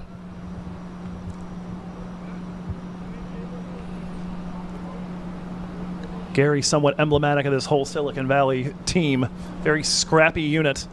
I've seen him in the air, catchable. Oh, landing short of the captain Hamad Azam. And they do take the single. Is there an argument to be made for not taking that single? If this was last year, I'd say no. I'd feel just as comfortable with Kamran Hotak. But Okay. this season, Gary's been more dangerous, and Kamran hasn't gotten as much time out at the crease. So, no, I'd say there's definitely an argument for it.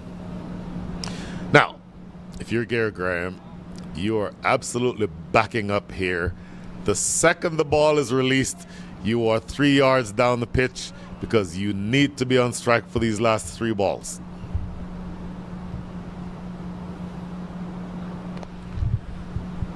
They'll get a single, and they will walk that single to that same point. Gary Graham wants some of Ziaul Haq to close out this innings. You have 3 balls remaining, 132 on the board. Well, you were talking about him backing up and maybe even looking for a bye in that situation. Sure. And my mind went back to a game against Golden State a couple of years ago where he and Colin Archibald won a game with 4 runs off of 6 in the final over. Wow. None of them off the bat. And the last 2 coming off of 3 successive overthrows, trying to, or not overthrows, but misses of attempted runouts is the word I needed there. Gotcha. All on the same delivery. It was one of the craziest endings I've ever been a part of. And yeah, by hook or by crook, he will figure it out one way or another. He'll either hit you for 6 or he'll do stuff like that. By any means necessary. Last 3. What a great delivery. Easy possible run out. They don't even try for it because, 2 balls remaining is the signal there from umpire Jermaine Lindo. Just for a split second, I thought he was signaling no ball. But let's see here. Wanting to go for the single, Gary Graham, all along saying no. So maybe you don't get to 140, but can you manufacture a boundary of these last 2? They will not push for 2. They come back for 2. Oh, it's an errant throw, and they get to where they really should not have been a second run. Mr. Hickey, your thought about that? I mean, we've been talking about the looseness in the field. They just have not been the cohesive unit out there that I think we're accustomed to seeing from a team of this caliber and from a defending champion. And this could very easily be something around 120 that they were trying to get to with a little more attention to detail. Last ball. Great delivery. You have nothing to lose by going for 2 here. They get to 2, so they end up with 136. Gary Graham, 130. Got it. So 136. Gary Graham ends up with 16 from 11. Make that 14 from 10. My apologies. Cameron Hotak, 2 from 3.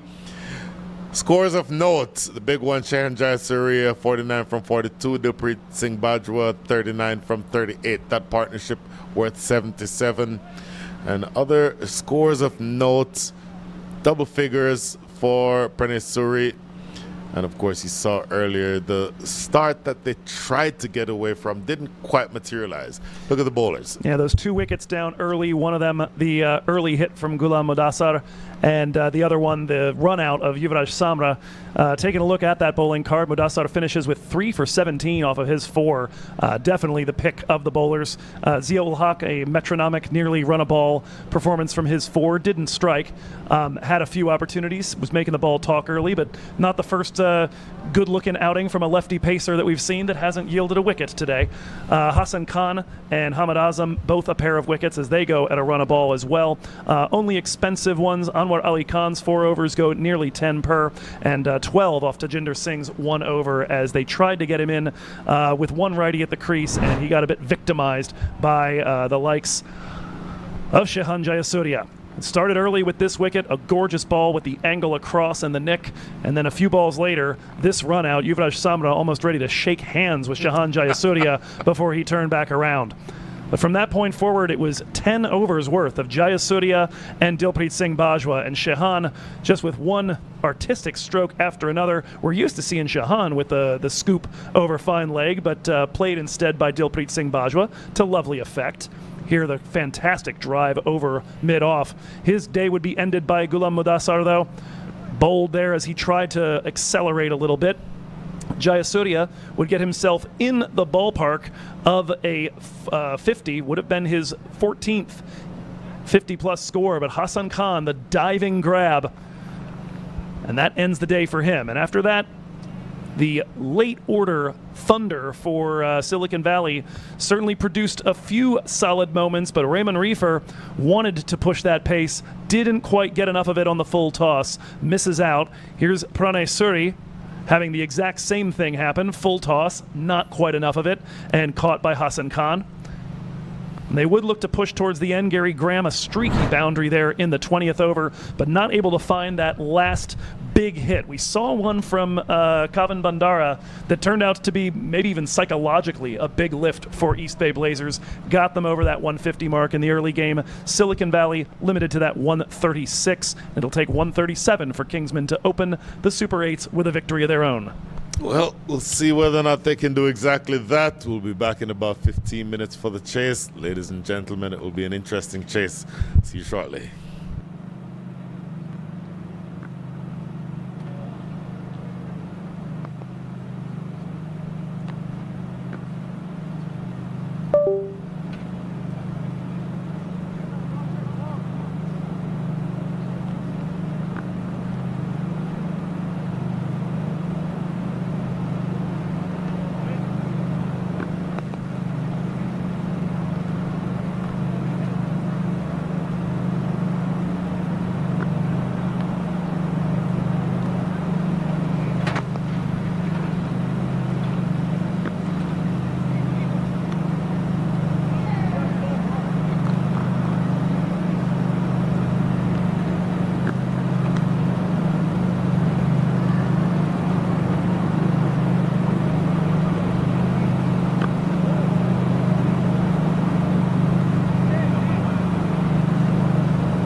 Back here at the Grand Prairie Stadium, Silicon Valley Strikers with 136 runs.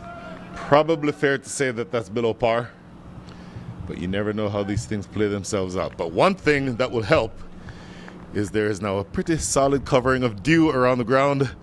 Joe Hickey, this will make for an interesting chase. No, without doubt, and right from the get-go, you've got the opportunity for Silicon Valley to make some inroads. You're looking here at the second-best team in taking power play wickets this season in MILC, and they're going up against the sixth worst team here in the Kingsmen in wicket preservation in this phase. Ramiz Raja and Syed Faraz Ali are the opening batters. Immediately with a single is Ramiz Raja. So what are you looking for from these two with the start? Particularly as you note that there is a certain amount of dew. Maybe we'll get a camera shot of that dew around, because it is something that will make a big difference as you get through this innings. Well, I think the combination of the dew and the rather low total that they're going after means you can be a little circumspect at this point. Take your time, outlast Saurabh Netravalkar. Yep. Because you know you've got the hitters like Syed Saad Ali and Hamad Azam a little further down the card. There you see the dew marks. That gives you, that's the track that the roller just rolled off of to get off the field, and that shows you how much dew there is. And that will only continue to get worse as you get through the innings. Oh my goodness! You talk about Saurabh Netravalkar, bang on target, 1 for 1. Ninth wicket of the season for Saurabh. And coming in, steaming in with that lefty pace. Might not be as fast as he was in his younger days, but still insanely effective. And this season, he's had his struggles taking wickets outside of taking them against the SoCal teams, but when it really counts, he has a tendency to show up big. Boy, Saurabh Netravalkar, who has done it for years and years, it seems like, obviously played at the highest level for this country, including in the World Cup a year or so ago. My goodness, he is an absolutely brilliant left arm quick, and his ability to move the ball off the seam in addition to generate swing, those are the assets that he has, and he makes it count for him here. And as I was saying, such an important thing here to start eating into this Kingsman lineup as quickly as possible. This is what Silicon Valley have done this season. They've done it against some of the best. Took 4 wickets in the power play against East Bay Blazers. Just couldn't chase down the total because, well, they got blazered, like we saw in our early game today. But this is how they keep themselves in games. This is how they scrap their way through, even if the lineup doesn't fire quite the way they'd like. So you've lost Syed Faraz Ali. He's replaced with Syed Saad Ali. And this is an interesting matchup for me. Appeal. Thinking about it is umpire Sundaram Subramanian, that then choosing to believe, I think this might just be slipping down the leg. I want to see that replay again. Boy, everybody in blue was convinced. That would have been a big one to take early, striking at 140 on the season. Oh, he had a good long look at that, umpire Sundaram Subramanian. Don't know if we'll get that replay. Maybe we'll get that replay after this delivery, but nervous start here for the Chicago Kingsmen. I don't think we've seen a comfortable start to an innings yet today. No, we have not. Yeah, so after this ball, we'll take a look at the replay for that LBW shout. It'll give us a good look here. So talk me through what you see here, Mr. Joe Hickey. Certainly on that typical line. Height may be a concern. It hits pretty high up on the knee roll, but oof, that's a good shout. That is absolutely a good shout. Maybe you could say flicking the leg bail. Maybe. As an umpire, I don't have a problem with that not being given out, but that is as close a call as you can get. Now Saad Ali choosing to treat this like a test match, which at this stage you actually don't mind.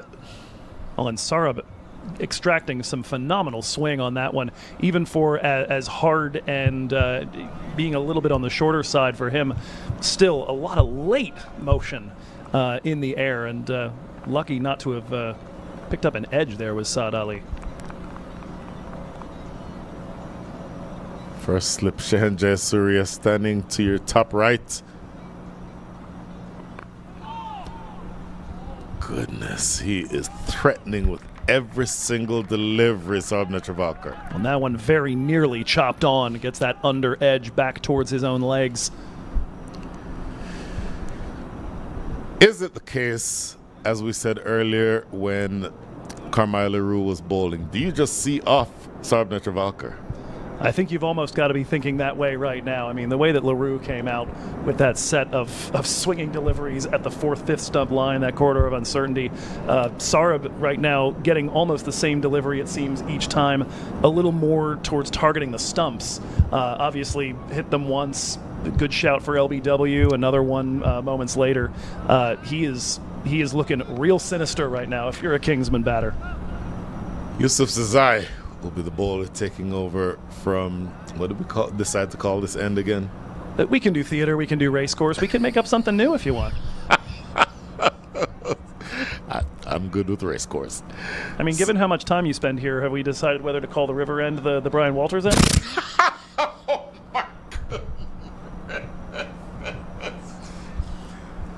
It's very morbid. I think the only way I get an end named after me is if I'm no longer here. I forgot. That's like Elements. Exactly. That's right, yeah. So I don't need an end named after me anytime soon.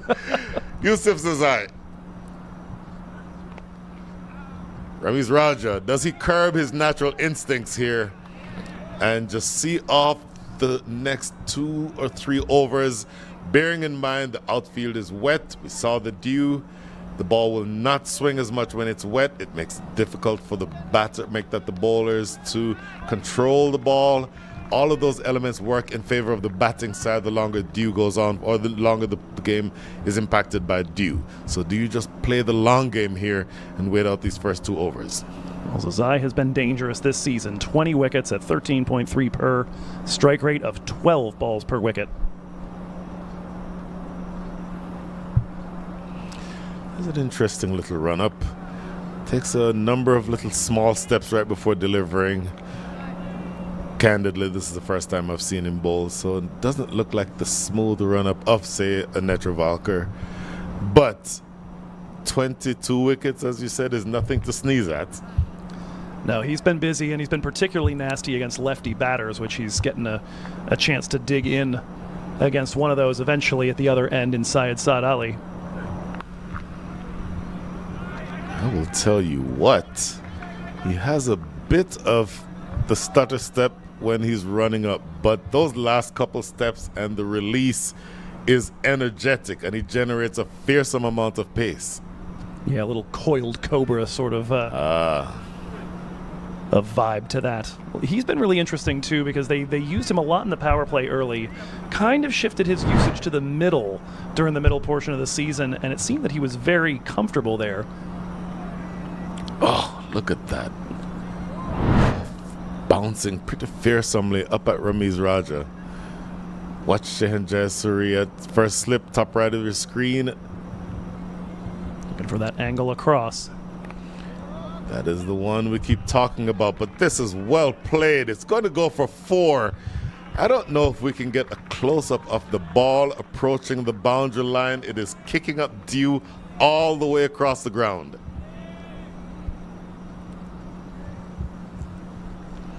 So again, these things work in favor of the batting side. The ball continues to get old. Maybe we can get a chance to zoom in on this when the ball is rolling across the ground, but it is spitting up a bunch of dew. Obviously, when the fielders are sliding across the outfield, that impacts them also as they interact with the dew. Their hands get wet, their clothing gets wet. You can't really keep the ball dry. All of those things work in favor of the batting side.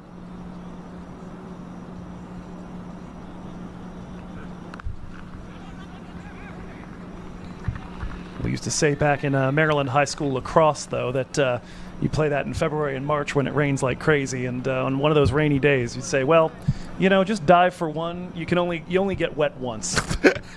Once it's done, it's done. It's done. Well, having never ever played lacrosse, I can only tell you that I hear what you're saying without having experienced it. It's basically what you just saw, just with a stick in your hands. Pretty much that. Okay. 2 balls remaining over number 2. Oh, what a shot by Ramiz Raja. A shot of authority. Due, no due, doesn't matter. 4 runs. Just do it. Oh, my goodness. That was absolutely hammered. I was looking for something. There had to be a pun. My goodness, let's get a look at this one here as Azai goes for the shorter delivery. That shorter delivery up to about midriff height and absolutely slammed. Raja reads that length quickly, turns on it. Wow.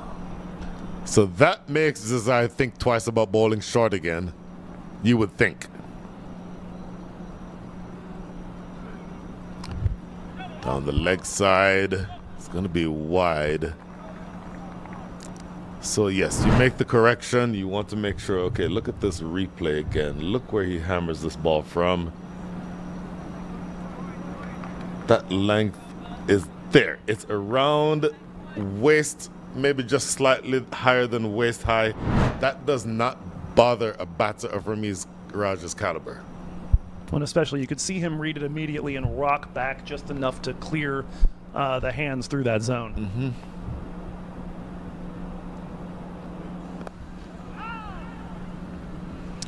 Well, if the first over went entirely the way of Saurabh Netravalkar, I think you give the second over to the Chicago Kingsmen. 11 runs come from it, 12 for 1 after 2.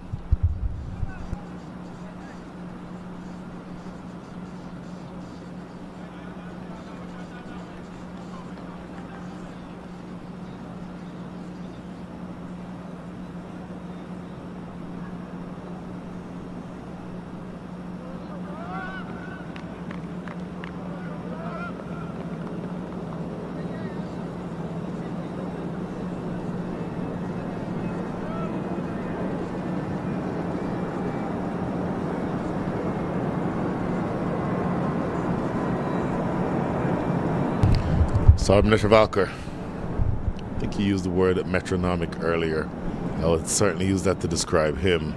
Quick single. He was a little late taking off Saad Ali, but they'll get a single and they'll come back for the second due to the mix-up between Gary Graham and that looks like Pranay Suri. Yeah, just too many cooks in the kitchen on that one. Saw Suri almost duck out of concern for a collision, and that was just enough to put off Graham. So Saad Ali is actually striking it at a run of ball. 7 from 7. Ramiz Raja 6 from 5 with that powerful 4 hit in the last over. And early points. Oh, that is lovely. That is absolutely lovely. What I started saying was early points to the Chicago Kingsmen. That is further exacerbated by that shot. Not a ton of width on offer there from Netravalkar, but waiting to play that late enough. Just elegant. Oof. Don't have a lot of room, a lot of margin for error. That was not a horrible ball. Maybe it was on 5th stump. Maybe you wanted it on 4th stump. But apart from that, that's not a bad delivery at all. But this Kingsmen team bats so well. Any minute amount of deviation from the optimal is what they cash in on. Couple more runs here. So runs are starting to flow just a little bit more easily. 8 runs already from the first 3 balls of Saurabh Netravalkar's second over. Well, Syed Saad Ali, if I recall, played for the crosstown rivals of the Kingsmen, the Chicago Tigers, back in 22. He, with that team, made the trip over to Morgan Hill, California in that series against the Silicon Valley Strikers. Took the Strikers to a super over, and mind you, that was a Strikers team that had lost 1 game in the regular season out of 14. And took him to a super over, managed to extend that series to a deciding 3rd game, and Syed was absolutely a massive part of getting that done alongside Calvin Savage. Boy. Well, if you think big picture, 2 delivers remaining in over number 3. You only need another 104 balls. So required rate 6.75. Very doable. And what you like is that the innings started with the required rate at 6.85. So you want to continue bringing that down. And even though you've lost a wicket, it essentially has you in the range of the target. And the longer you go on, I think the easier conditions get for the batting side. Yeah, to have much of a chance here, I think Silicon Valley are going to need probably at least another 2 wickets here inside the power play to stem the bleeding a little bit and get at least one of these guys, if not both of them, in the shed. So then to that point, this is Netravalkar's last ball of his second over coming up. Do you bring him back in for over number 5? Do you bring him back in for over number 7? Well, one option you have up your sleeve here, and I know that spin hasn't been quite as effective as a wicket-taking option here, but Cameron Hotak has done an awful lot of power play wicket-taking. 8 of his 15 wickets have been inside the power play, and he only bowls about 35-40% of his overs then. So, and has taken some really big names up top. So I do wonder about him as a potential option. Maybe not for Syed Saad Ali, but potentially to trouble Ramiz Raja.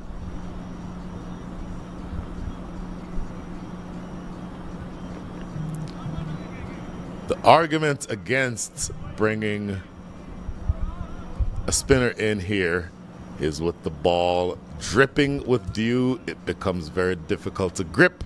When it's difficult to grip, spinners don't have a lot of margin for error, and that's maybe why you'd want to keep the paces on longer. We'll see exactly how that goes. End of the over. 9 from over number 3. Make that, open over 3, 21 for 1.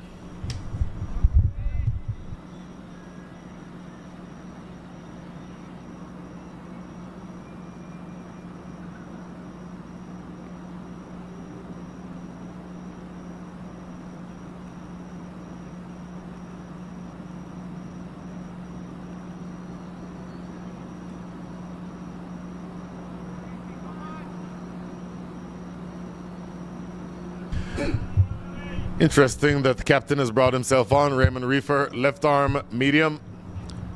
So you saw the 1 over from the northern end that went for 11 runs. Raymond Reefer does not think he has 11 runs and over to play with, and so he takes the bull by the horns. Left arm seam, bowling to Syed Saad Ali. Helped around the leg side, should get a single. As I said earlier, we would love interacting with anyone who either wants to contact us on Twitter at MILCricket, or if you have our personal information and want to get in touch with us.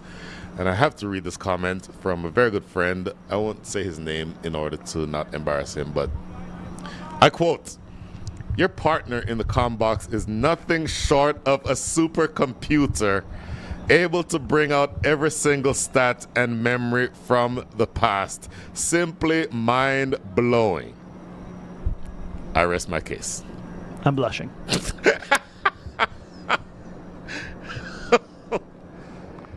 Looks to cut this one away, Ramiz Raja. Doesn't necessarily time it, but all you need at this stage is just to pick up singles and not lose wickets. That would be the formula from here on out.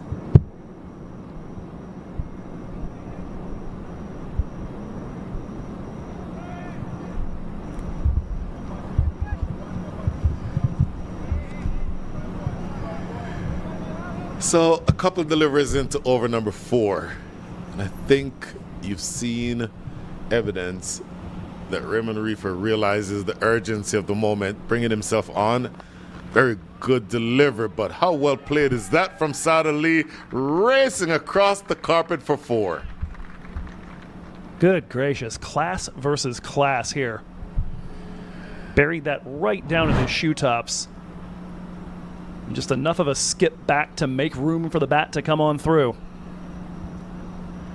That is top quality there from Syed. That was not a bad delivery by any stretch of the imagination.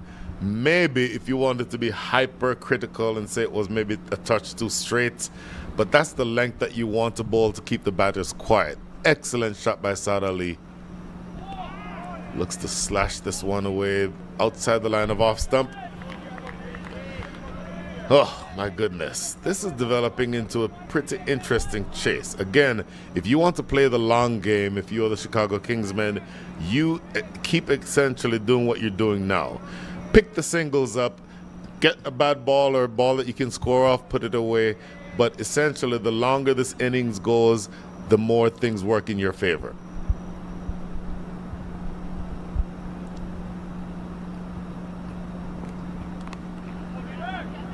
I'll tell you what, that diving attempt at that diving stop at short fine leg saves 2 runs. They come back for a second, so it's smart running between these two. But as I was saying, this effort alone is all you need at this stage. Well, and to your point as well about picking up those singles, rotating the strike, this is where if you do have a bowler in your lineup like a Covenant Hotak who is kind of renowned at this point for dotting it up, if he can get enough of a grip on it, I certainly concede the point about the do, but that's somebody who could start applying some pressure. Dot ball closes things out over number 4. 8 runs coming from it, and it was not a bad over at all by Raymond Reefer. Just smart batting by the Chicago Kingsmen, Saad Ali and Ramiz Raja. Partnership now worth a few. I'll give you an exact number at the start of the next over. 29 for 1.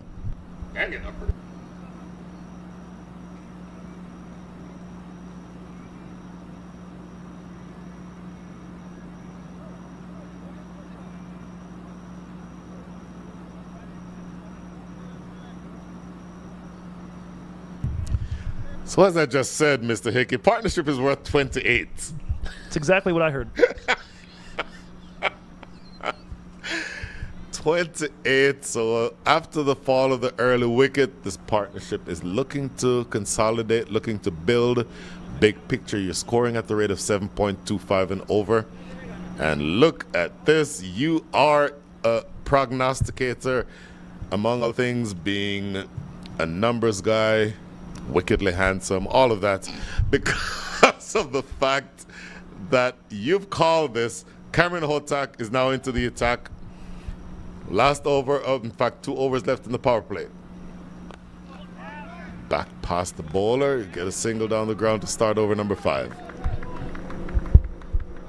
Just a absolutely destructive bowler this season. 15 wickets at a little under 13 runs per and an economy down in the low 5s. Inside the power play, I said dots, boundaries, wickets. 58% of his balls go for dots, 13% of them to the rope, and 8 of his 15 wickets have happened there. So closest thing we have to, they call it in baseball, a 3 true outcome sort of player where you've got the strikeout, the walk, and the home run. I still haven't figured out what the third one is in cricket, but wicket and boundary seem like pretty decent ones, especially when you're bowling people as often as Kamran is.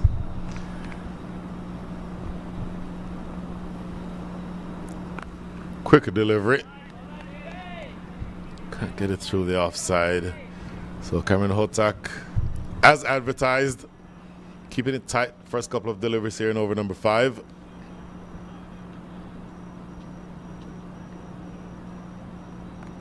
Oh, what a shot. You've seen him score through that area with regularity. This goes all the way for 4. So starting to feel very similar to the last time I saw him play Silicon Valley way back 3 years ago. That is just a gorgeous cut.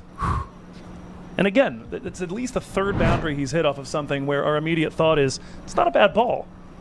Like, maybe I can nitpick it, but just absolute class batting here. 25 now for Syed. And going back to that 4, what is so skillful about that is that he picks the gap. There are 2 fielders, just one right in front of square, the other behind square, and he pierces that gap with absolute precision, going away for 4. Really good stuff here from Saad Ali. So you like where you are right now if you're the Chicago Kingsmen. 1 ball remaining here in over number 5. At the end of over 5, the Silicon Valley Strikers had 16 runs on the board. So you're well ahead of the game there. And essentially, if you don't lose wickets, you win this game. That's essentially the summary from this point. Oh, Oh, you have got to be kidding, Ramiz Raja. No, I am not taking credit for that one, Joe Hickey. That is all Ramiz Raja. Goes charging down the track pretty much unnecessarily. I don't know. I think that one's got a little Brian written all over it right there, but just phenomenal stuff there. Commandant Hotak pulls the length back just a touch, induces that rush forward from Raja. And yeah, you said it. They need to preserve wickets to win, and moments later, Ramiz Raja tosses his away a little unnecessarily. That is Coach Amir Siddiqui, who was seated very comfortably in section 103. Coach Siddiqui of the Chicago Kingsmen. After that dismissal, he's walking over towards the dugout. I suspect he'll have a word or two to say to Ramiz Raja. And just good quick work there as well from Amogadapalli. Hotak into the attack and attacking. Oh my goodness. 13 runs come from, make that 15 runs come from the over, but the big wicket of Ramiz Raja Jr. end of over number 5, 44 for 2. Wait, my apologies. I said 44, I meant 35. My absolute apologies.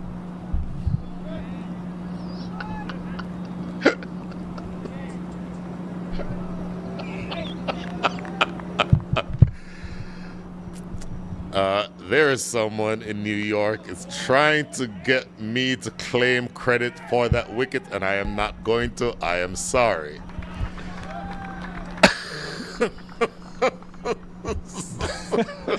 Back underway here with serious things. Shehan Jayasuriya with the off spin into the attack. Worked away for 2 on the first delivery to Syed Saad Ali. It's Tajinder Singh at the non-striker's end, in at 4. Nice sliding grab there by Dilpreet Singh Bajwa. One question to be asked is, can we go for a 5-fer between you and me today?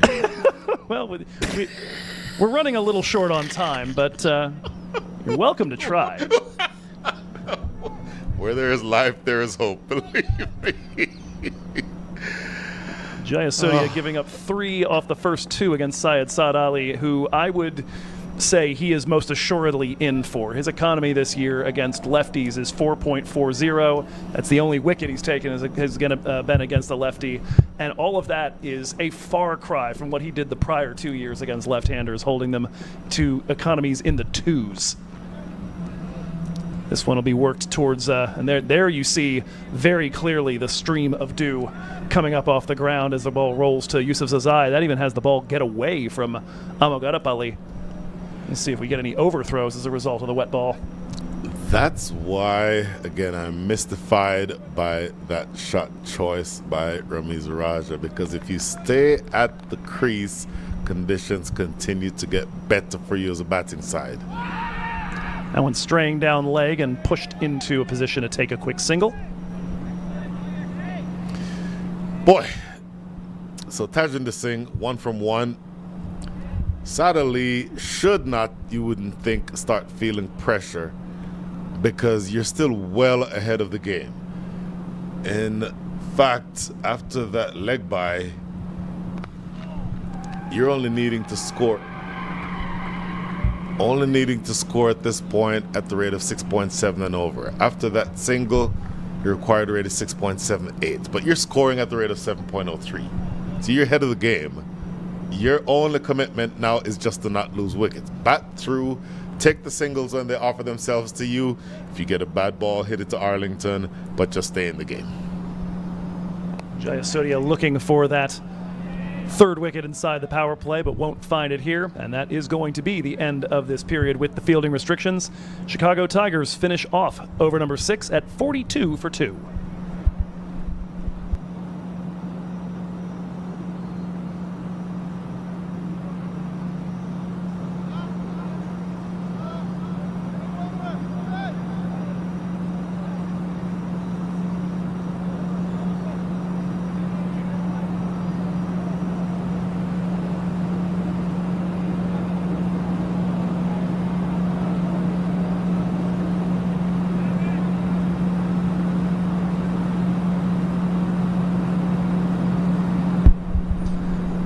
Commandant Hotak continues on here in the first over without the fielding restrictions.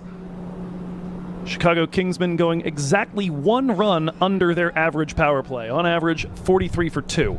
They're sitting at 42 for 2. This a little more expensive than the Silicon Valley Strikers usually go at 37 for 2. So a little taste of where this stacks up, as that one will get pad, but well down leg from Commandant Hotak.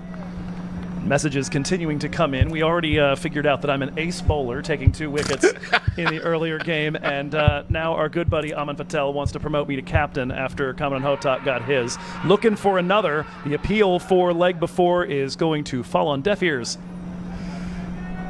Well, this one is a little bit straighter than the previous one. I want to see the replay to see what umpire Sundaram Subramanian sees. Let's see. Live looked like it was still going a bit down leg, and I think that's got to be the complaint. Sure, absolutely, going down leg. Follow-up ball worked just wide of the fielder inside the circle, back behind square, or rather behind point, I should say, and Syed Saad Ali, yet another boundary. See the replay again. Yeah, that to me is certainly going down the leg side, and then the very next delivery put away by Saad Ali, who now moves up to 34. 34 from 27, so he's gotten the memo. Stick around, keep things straight, play inside the V for anything that is straight or on the stumps, and then put away the bad balls. Closes the face of the bat and runs that to the vacant mid-wicket area. It's Commandant off his own bowling, flying in and taking full advantage of the dew. Oh, that's what to say.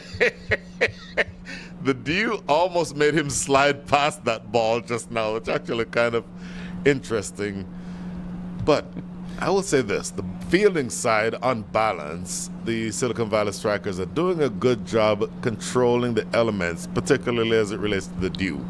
Because the spinner who is bowling inside or bowling with the dew, and I don't see anybody with a towel. So I'm not sure how they're keeping the ball dry, but they've been able mostly to control the ball and keep the ball in terms of its line and length in the right areas, for the most part. Yeah, I think Commandant might have one there in the tucked into the back of his pants, but... and as I say that, there's Captain Raymond Reefer with the towel doing exactly that. And now he does himself, Cameron Hotak, have one. 6 so far from the over. That one tapped in between him and the fielder just to his right. And so another single off that. It'll be 7 off the over, 13 so far off Hotak's 2. And Chicago Kingsmen 1 shy of bringing up the 50 here at the end of the 7th, 49 for 2.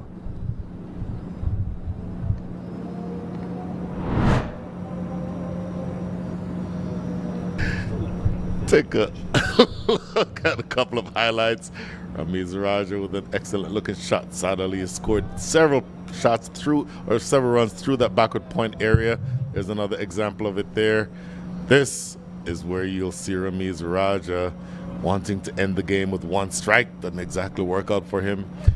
Really good effort. Again, the bowling, for the most part in the last several deliveries, has been what you want. Building a certain amount of pressure and trying to keep the, maybe not inevitable, they're trying to keep the Chicago Kingsmen from doing what they do best, which is score freely.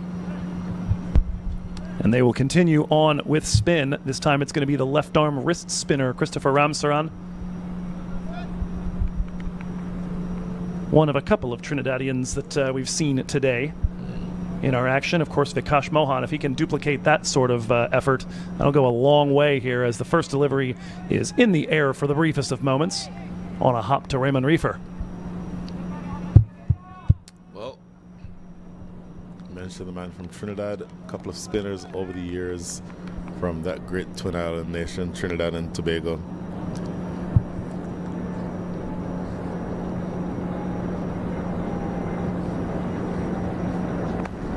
Bit of flight on that one. Perhaps a little overpitched, but they got Shahan Jayasuriya out there. They'll come up with it. Boy.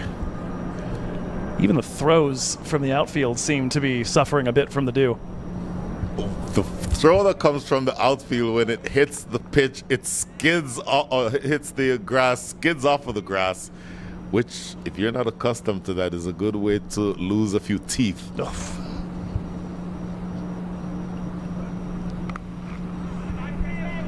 Width on offer. That one tapped straight to the fielder inside the circle.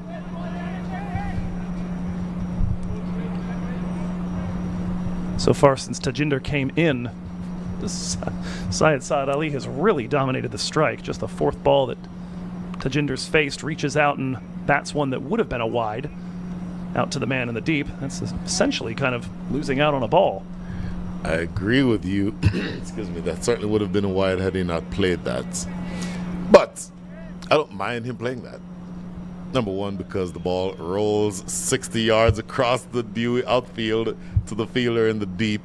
And again, each of these things tends to work in your favor as a batting side. And not to mention looking to feel leather on Willow. Yep. Little flight here, and another one stopped inside the circle, and scampering after it is Raymond Reefer, and he'll keep that there. Just 2 off 5 so far, as Chicago did bring up the 50 on the first of those 2 singles.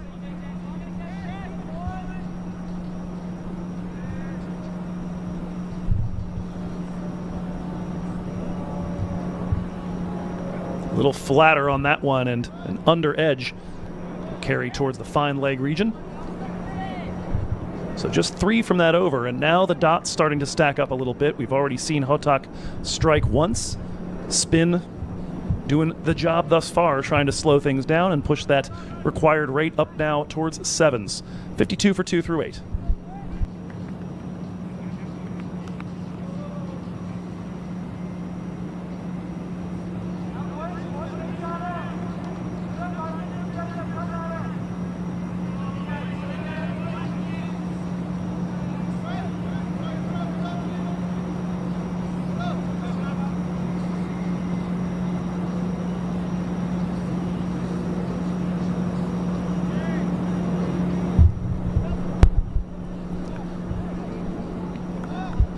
Looks like a change of ends here for Yusuf Zazai, who's going to bowl now from the river end.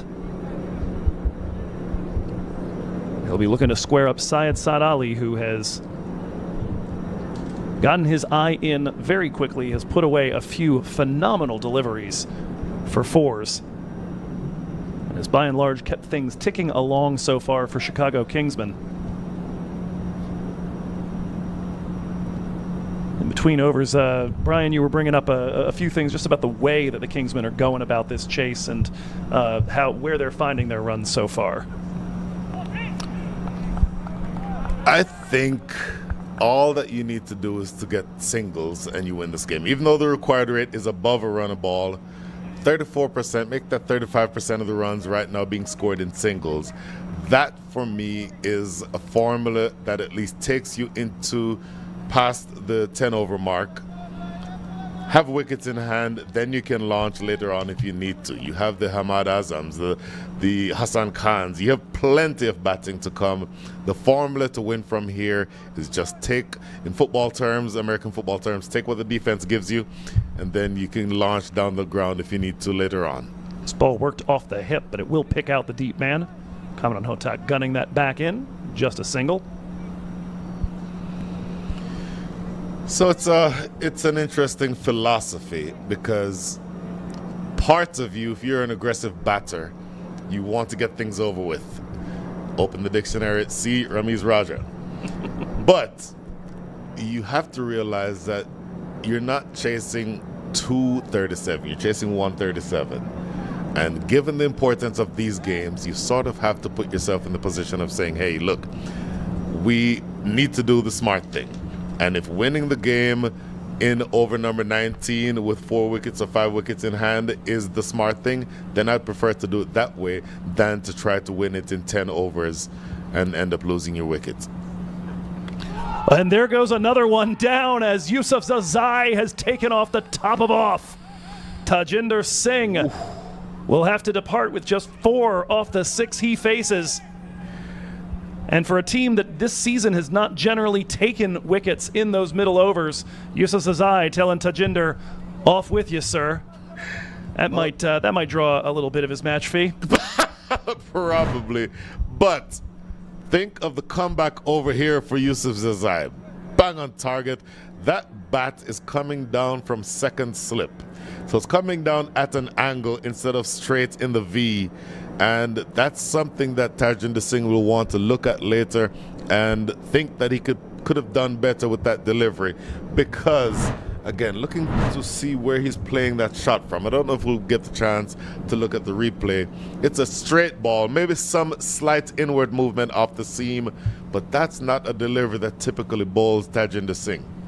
Yeah, here the replay we're getting to look at is the brief meeting of the minds in the center following that dismissal, as Yusuf Zazai apparently a little too vociferous in that celebration for Tajinder's liking, and came over to tell him a little bit about it.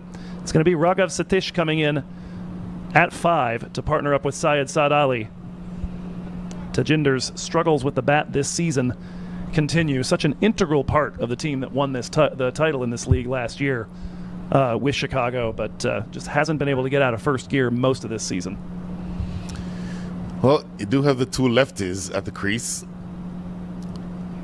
and I think you've seen evidence that if you apply yourself, there are runs to be had. The question to be asked is, do you, Raghav Satish, apply yourself, understand that the batter at the other end has 39 runs against his name, and just look to pick up those ones?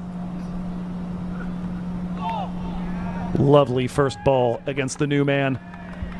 Looking to create that angle, almost a mirror image of what we've been seeing from so many of our lefties against the right-handed batters. Oh my goodness, yes. So I started saying this a second ago. This is an excellent comeback over for Yusuf Zazai, because the first over he bowled went for 11, immediately taken out of the attack. Sometimes as a bowler, when your captain takes you out after you've been expensive for one over, your shoulders droop. But this is how you stay ready, and you come back in and you justify the captain's faith in you. Excellent bowling so far. And now looking to challenge with the high ball and have him smelling a little bit of leather. So far, Raghav has been exposed to one peach of a delivery that you just can't do much with, and one just to set your heart racing. That was rapid.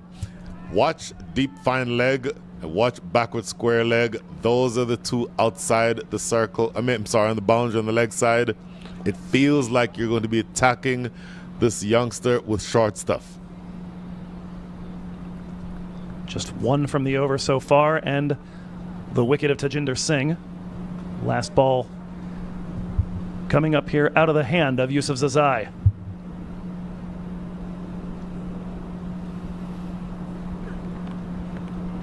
Runs that wide, but claimed by Amog Adapalli on a couple of hops, and that will be limited to a dot delivery, and that ends the over here. Yusuf Zazai just one from it, and that wicket, as Brian said, massive comeback for the young man. Chicago Kingsmen 53 for 3 through 9.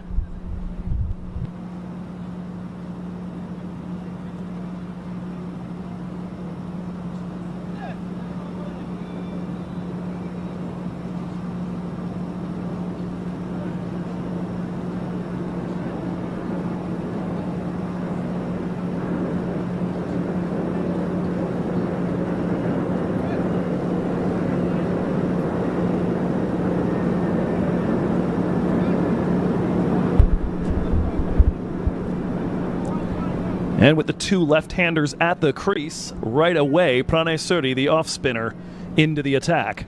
Wouldn't be surprised to see a little bit of Shahan Jayasuriya as well. The formula at this stage would call for plenty of off-spin to the two left-handed batters.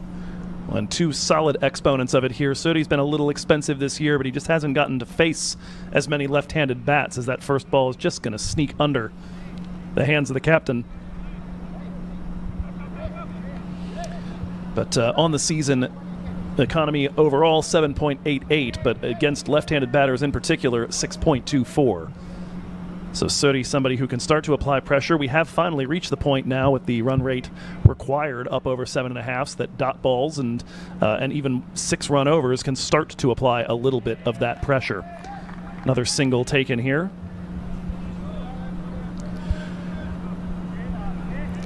Bearing in mind if we play the comparison game, at the end of over number 10, Silicon Valley Strikers had 53 runs on the board. So you're still marginally ahead, 55 with 4 delivers remaining in the over.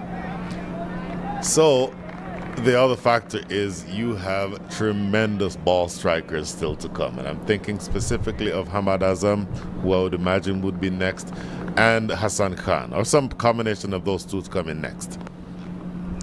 So there's no reason for you to want to sort of do anything rash.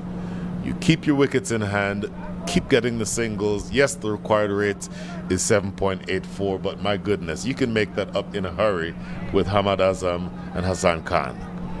Oh, no doubt, and it will very much be a out of the frying pan into the fire sort of situation, even if you do get outside Saad Ali, bringing one of them up to the crease. 4 so far off the 5 that Surrey has bowled. Hasn't really troubled the batters to this point, but forced to nurdle it around. Hasn't given them anything on a plate just yet either. 41 from 38 for Saad Ali. That one runs a little down leg, tries to scoop it, but doesn't quite get under it. That'll run to Dilpreet Singh Bajwa. 5 singles off the over. Saad Ali at 42, 58 runs down on this chase, 79 left to go as we hit the halfway point. Chicago Kingsmen 58 for 3.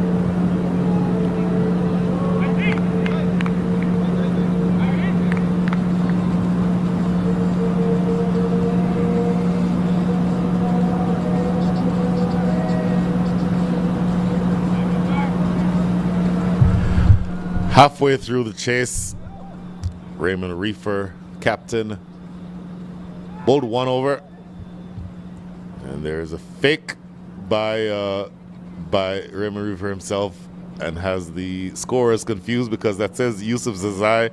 It's not Yusuf Zazai. It's going to be the captain himself coming on now from the river end, bowling to Saad Ali, 42 from 39.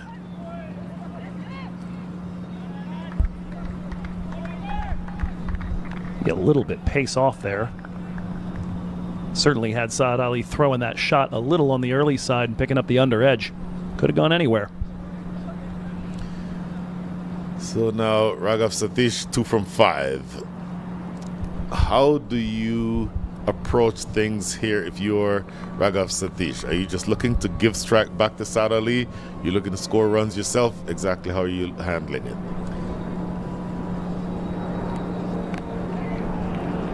I think at least up front, you're probably looking to feed strike. He is somebody who strikes actually a little faster in the first 5 to 10 balls of an innings than he does overall. So far this season, his tendency has been to kind of look for those runs pretty quickly. Against Pacers, he's a pretty willing runner, not somebody who gets dotted up very easily. So if they're going to make this sort of change here, it might be easier for him to get the strike over to Saad at the other end.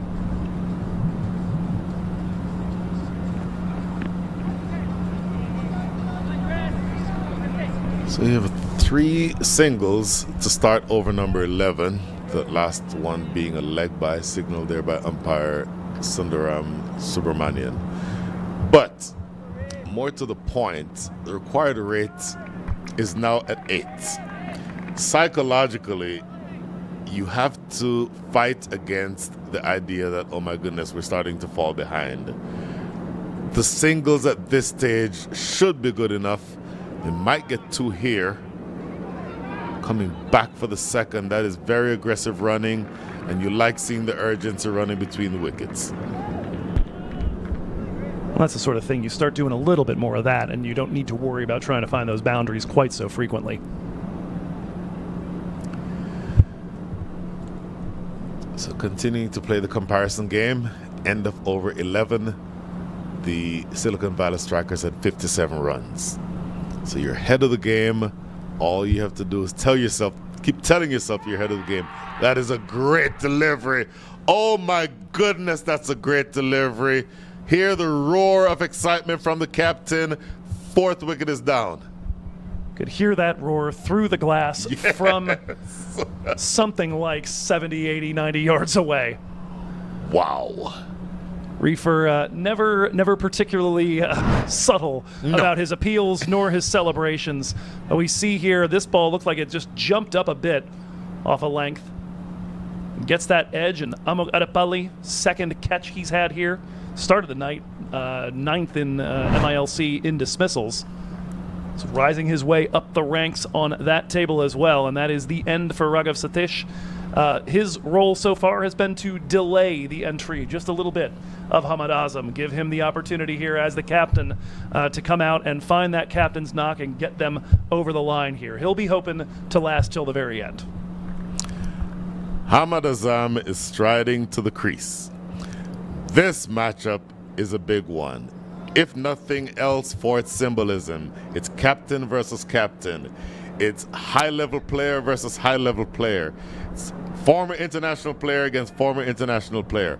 All of those things apply in this matchup. You do now use or lose the lefty-righty combination, or you get the lefty-righty combination. You lose the advantage of having the two lefties. That's a great delivery. Bouncing on him and kissing the outside edge. Yeah, if he manages to get that anywhere near the middle, it's probably a cotton bowl too. Yes. That thing was coming off the splice and just ballooning up. Absolutely unplayable.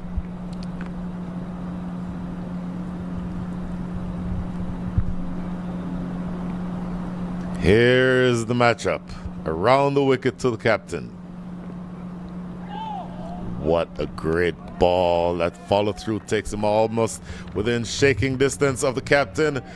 Great over. 5 runs coming from it and the wicket. Score after 11, 6-3 for 4.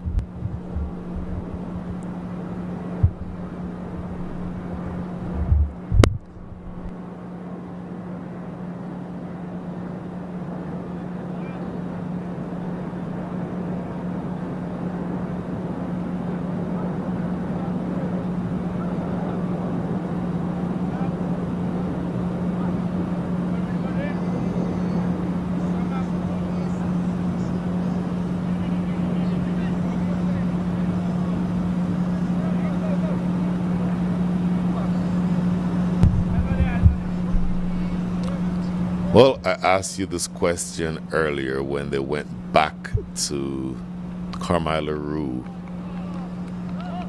Are you going for the kill here, bringing in Saurabh Netravalkar to bowl over number 12? Given that he only has 2 overs remaining, and you're spending one of them here, is breaking this partnership that important to you? I think part of it is for sure that, knowing that if you can get Syed Saad Ali out of here in the next, let's say, 2 overs, you're now looking really at the last 2 major batters to deal with, and a partnership that would have to get them to the finish line, you'd think. Just a single here, working this one into the leg side. Saad Ali now up to 44 from 42, still striking it at more than a run a ball. Now, the other interesting note with Netravalkar is that he really has not bowled that much at the death this season. His usage this year, 58% in the power play, 25 in the middle, just 17%. So 1 out of every 6 overs that he's bowled has been at the death. And he has been getting torched at the death to an economy of 13. Ooh. So it stands to reason, if they're recognizing that, maybe that's part of the move here, is to bring him back in the middle, where his economy has been more like a run a ball so far this season. Very interesting. And how do you handle this now if you're Hamad Azam? Do you try to take your knocks off of their best bowler? Do you see him off? Working it into the leg side. Chooses, I think, to just pick the singles up when they present themselves. And you have to keep telling yourself, yes, Netravalkar is easily their best bowler.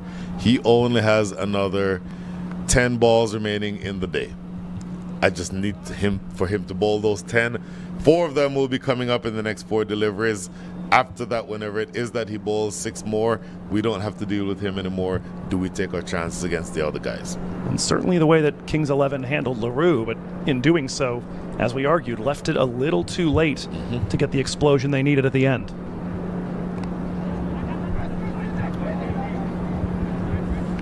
Well, they've gone for 3 consecutive singles here to start over number 12. I don't think that you are satisfied bringing, I almost said Sachin Tendulkar, Saurav Netravalkar back into the attack and having him concede singles. What you bring him back for here is one of 2 things. You either need wickets from him or you need dot balls. One of the 2. Preferably both, but you certainly want at least one of those 2 elements. Giving up 6 singles, and they're halfway to doing that now, is essentially against the run of play in terms of what you'd like to have happen.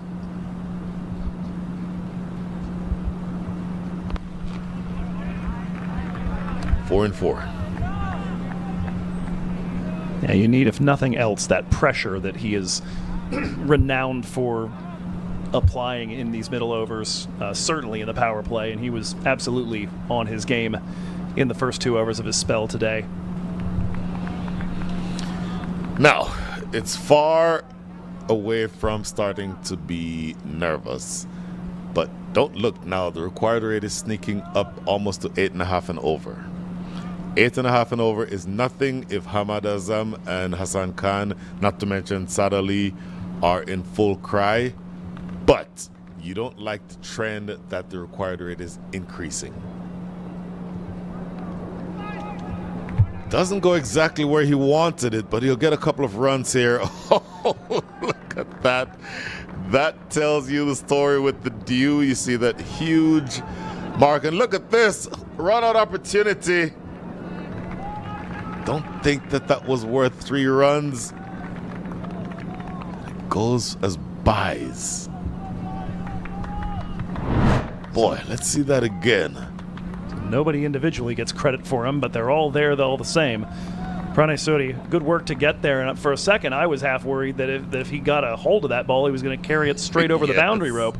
Yes. And right here, that just gets under Adapalli and Saurabh not looking. That will irritate the captain. The buys in the first place would irritate the captain, and the fact that you got 3 of them, especially that last bonus, is something that would be really irritating. Hammered away around the corner, sliding stop. Great effort in the deep by Dilpreet Singh Bajwa, but 2 more to the total. So you bring Netravalkar back, but his 3rd over goes for 9 runs, no wicket taken. That's not what you wanted when you brought him back in. 72 for 4 after 12.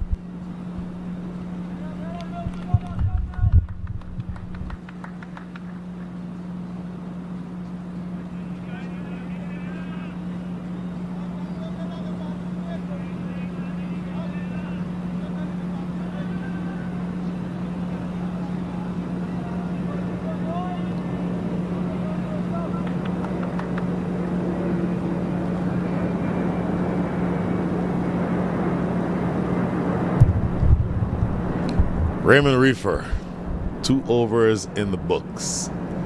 First over that he bowled went for 8. Second over that he bowled went for 5. So he's conceded 13. Bringing himself back in here, they need to break this partnership. And it doesn't sound like it has been. In fact, they've only scored 9 runs. They've put on 9 runs so far. But how important is it for them to get through this partnership? More so because of what it would mean. It would mean that yet another big gun is dismissed. I think they'd take either one of these batters right now. Yes, Saad Ali has 46 against his name, Hamad Azam 4, but that takes away a big hitter if you get Hamad Azam. If you take Saad Ali, that's the man with 46 against his name.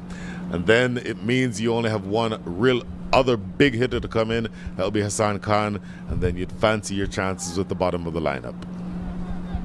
No doubt. This team, as I mentioned, Silicon Valley, not really a team that has taken many wickets in the middle. And it has often been a bit to their detriment, either to string out run chases a bit longer than they would have liked, or to lose up in Seattle on a couple of occasions.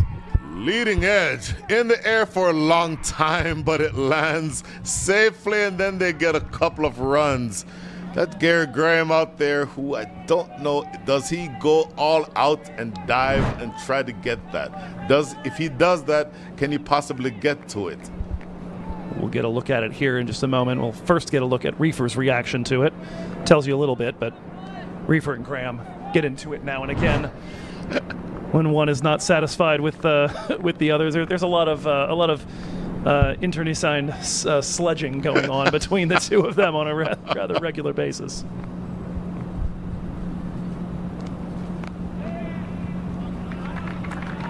Smart batting continues. So 4 runs already from the first 3 balls.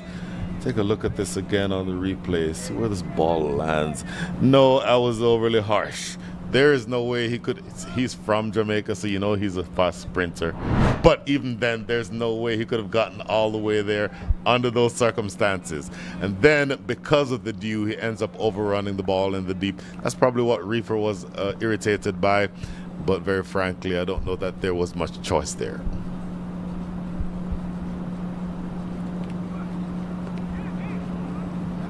And that will not help. Yet another wide. Haven't had a whole lot of wides, to be honest. It's been a relatively well bowled game from that standpoint. Only 4 extras, 2 wides, a no ball, a bye and a leg bye, I believe. So only 4 extras, but an extra ball hurts you in that sense. 60 runs needed in the last 45 balls, so the required rate remaining around 8. Yeah, trending downward for the first time in a little bit. Pace off delivery that time from Raymond Reefer. So you get back that extra ball that you just bowled.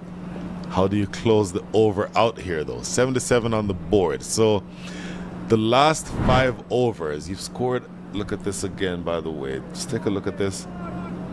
Pace off. That tells you exactly. That's a great representation. I don't know if you could get the camera on us here in the commentary area, but it's the type of delivery. Left arm, releasing it like a finger spinner, and that is what is the pace-off delivery. That is a legitimate shot, but look at that catch for backward point. Tremendous catch. Dilpreet Singh Bajwa, wicket number 5. How big a wicket is that one? The end of Saad Ali. Absolute monster stuff from the man in the circle.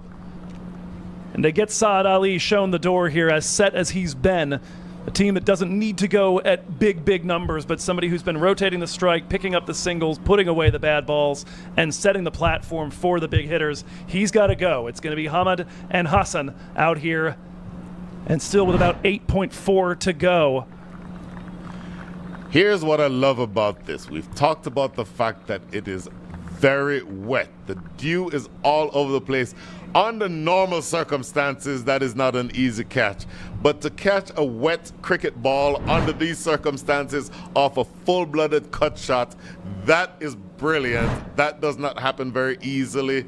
And Dilpreet Singh Bajwa, you've paid for your position on that catch alone.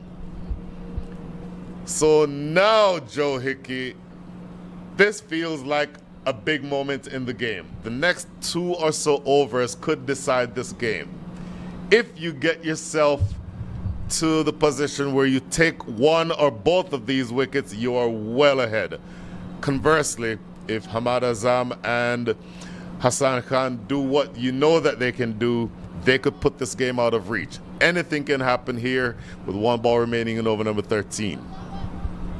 Just the joy of this form of cricket here. You get the ebbs and the flows in rapid sequence. Test cricket, you get to enjoy it over the course of an entire week, but here, back and forth, back and forth. We've seen Silicon Valley take the early wicket, Chicago get themselves set in, Raja loses the wicket. We've got a few little moments here and there, and then this catch from Dilpreet Singh Bajwa, just a shot. It's certainly a shot in the arm for the team in particular, because I do feel after that Netravalkar over that heads were starting to drop just a little bit. And that's got everybody wide awake again. Last ball of the Reefer over. Single taken here. Oh, overthrow. No, they don't take an overthrow. Actually, they might, and they do. And that will irritate Reefer. Reefer has his head in his hands. because that is something that the captain will not be happy with. But he has to be happy with the fact that he only conceded 7 runs in that over and took the big wicket of Saad Ali.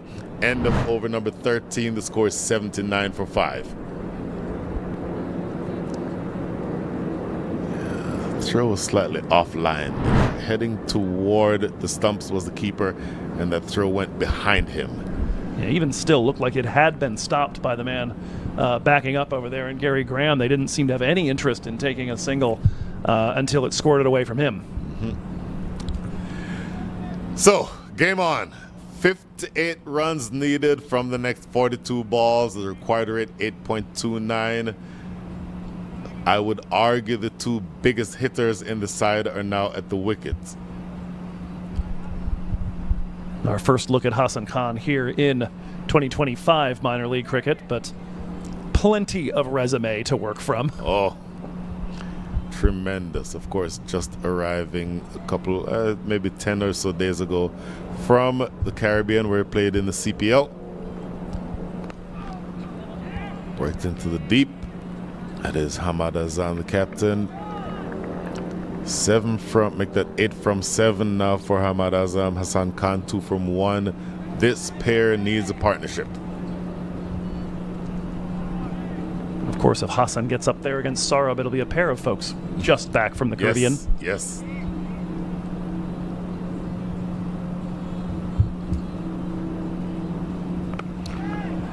Is it in the gap?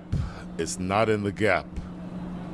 It's a good piece of fielding. A couple of singles to start over number 14. The formula we laid out earlier about taking singles. Is it time to start thinking, okay, maybe that's not quite enough. We are now back at needing 8.5 and over. And we don't want to wait too long, as did the Kings 11 Dallas this morning or early this afternoon. 40 balls remaining. This is in the gap. No. Fielded at long on. Do you want to put yourself in the position of now thinking, all right, now we have the 2 biggest hitters here. We need to start going for it. I think my only thought would be give it about an over. Okay. Make sure you get your eye in, because you do know that a rush of blood to the head and a lost wicket here is devastating to this team. You're going to have one end that potentially could get stuck and dotted up by a Hotak or a Netravalkar. Oh my goodness. Technically, that is a drop catch. Realistically, he saves 3 runs. That's a little more what we expect out of Gary Graham right there. To his left, dying. If that gets by him, it goes for 4. Tell you what, pressure is building. 1 ball remaining in over number 14. 54 needed, 37 balls, required rate approaching 9. This is just what Kaman Hotak has done this season. Barely gives up boundaries in the middle overs. Goes past the outside edge. Hamad Azam cannot make contact. That is a dot. 4 runs come from the over. Look at this. They have 83 for 5 at this stage. The Silicon Valley Strikers had 86. So you've fallen behind that pace. How much relies on this partnership? 83 for 5.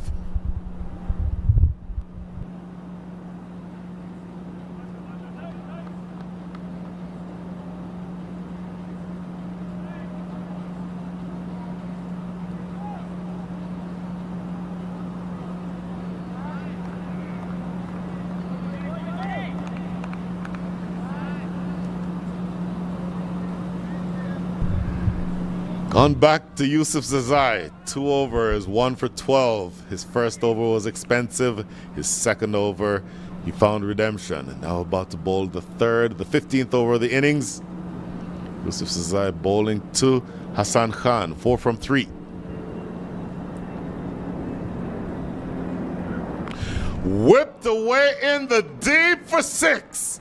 Oh, you cannot bowl to his pads, and that is why.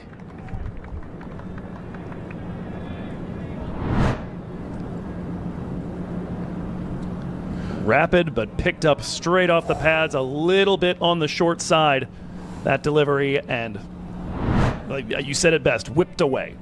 Could almost hear the crack from up here. I don't mind that length. The line is what was wrong with that delivery. Going down the leg side, not in any way threatening the stumps, giving Hassan Khan free rein to cash in on that one. Delivery with a bit more pace, a bit more hostility. Somehow working that into the leg side for a single though. So the Chicago Kingsmen, #1 team in the Central Division. Look at this again on his pads. Cannot bowl there. Just a flick of the wrist. Ever so elegant. He's a very powerful striker of the ball, but he did not need to be on that occasion. Just timing. 7 runs from the first 2 balls of over number 15.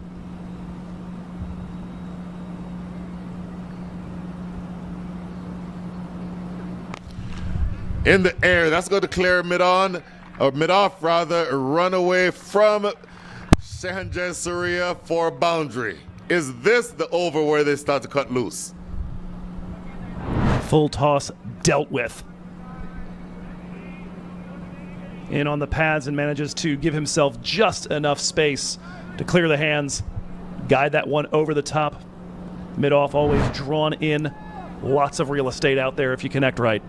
What I like about that is that the ball was slanted in toward his pads, so the natural reaction would be to hit that away on the leg side, but long on is back on the rope. You hit that to long on, it is a catch. But he stays inside, stays leg side of the ball and hits it over the offside. Excellent batting by Hamad Azam.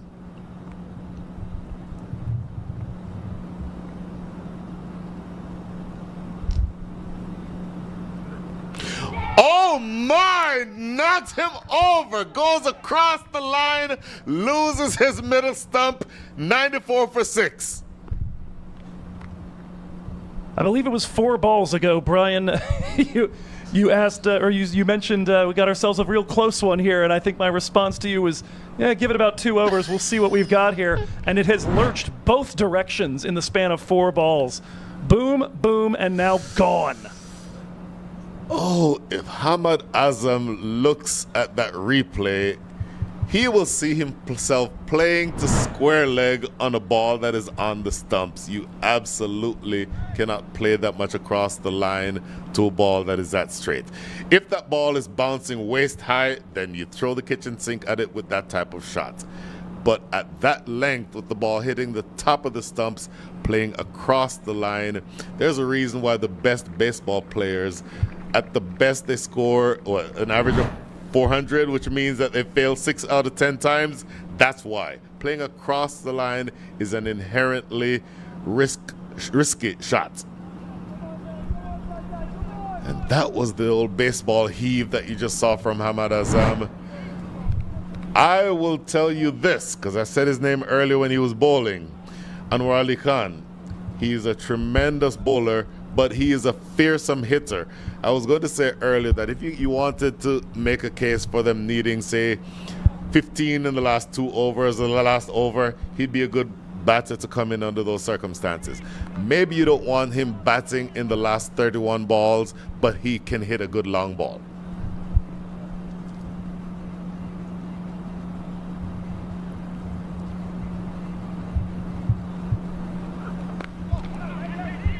Solidly in defense, he'll get a single here. How much lands on the shoulders of one Hassan Khan?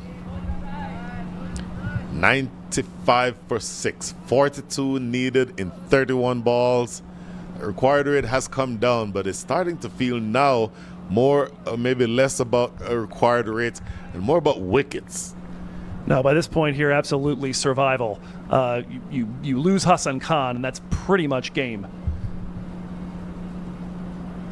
If you can frustrate his partners at the other end, even better. Boy, for those of us who are in this part of the country who don't see the Western teams very often, I am exceptionally impressed with what I've seen today. Great delivery. Well played by Hassan Khan. They'll get a single, and he will retain strike to start over number 16. 13 runs come from the over, but the big wicket of Captain Hamad Azam, end of over 15, sees us evenly poised 96 for 6.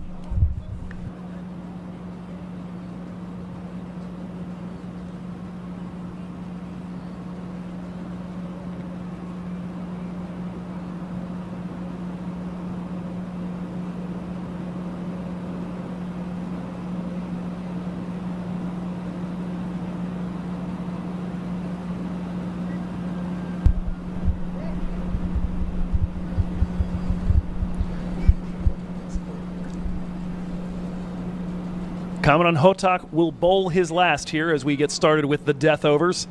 Chicago Kingsmen at 96 for 6. Nearly half of that off the bat of Syed Saad Ali, 46 off 47 for him. Otherwise, the man who just departed, Hamad Azam, and Hassan Khan, the man at the crease, ready for this delivery, the only other Kingsman in double figures.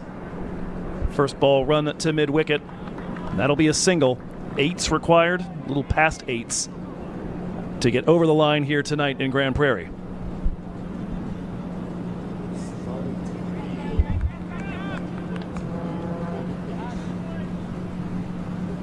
Either one of these teams make an argument to win this game. It feels like if you had a win prediction, that would put it to be 50.5 to 49.5, and I don't know who would be the 50.5.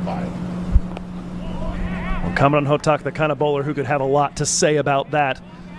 Starts off with a single and a dot here. He has been applying pressure. 18 scored so far off his 20.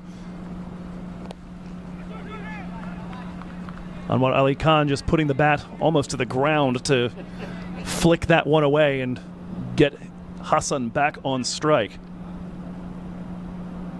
What you've told yourself is that if you're Anwar Ali Khan, is that you can clear any of these ropes anywhere on the field. So get yourself in the position where you need in 2 overs 23 runs. Then you can tee off. But for now, be conservative. Fourth stump line there from Hotak. Ball worked toward Reefer. Another dot delivery. And Commandant may not have struck a ton here. He took Ramiz Raja's wicket way back in the power play.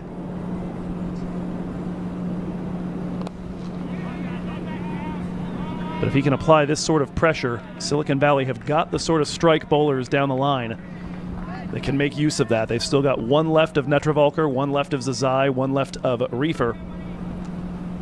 They will have to find 1 from among Jayasuriya, Ramsaran, and Suri, though.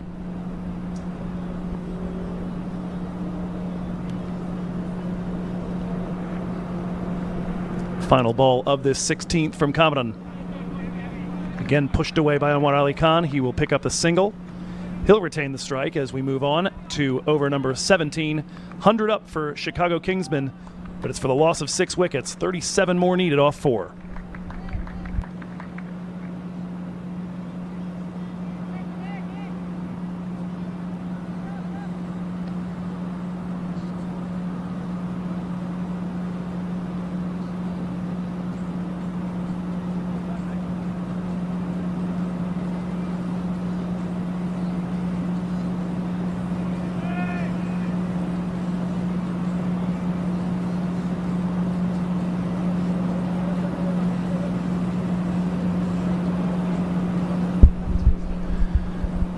Kamran Hotak finishes off with figures of 1 for 21, the wicket early of Ramiz Raja.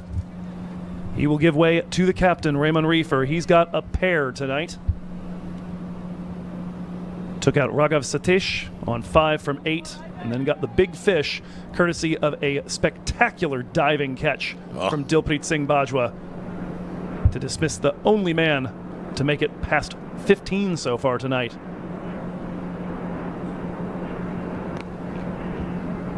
His first will be rolled just to his side. A single taken, and we are at that point of the innings where each single starts to complicate things just a little bit. 36 off 23 now required, run rate up to 9.4. End of over number 16. Silicon Valley Strikers had 104. The Chicago Kingsmen had 100. So you're still slightly behind, and you absolutely hate the fact, if you're the Chicago Kingsmen, that you just lost your captain. But you're buoyed by the fact that Hassan Khan, 14 from 9, is still there. And he is going to go big, and there is no doubt about that one. Wow. Easily the hardest hit ball of the entire day's cricket here, Brian. That is out of the stadium. In the slot, and it gets drilled out of the stadium. Might be out of the county. Oh my goodness. So we here in Grand Prairie are just a little bit north of the Highway 20. I'm sure that lands somewhere on Highway 20. Yeah, somebody got a rude surprise, I think, out there. Oh. Into the foliage. In the trees. That is a statement of authority and intent from Hassan Khan. I get flashbacks to Kyron Pollard at Morrisville in year 1 of Major League. I saw him hit a couple of straight sixes into trees. I think one of them was 109 meters. Oh my goodness. Well, let's do the math.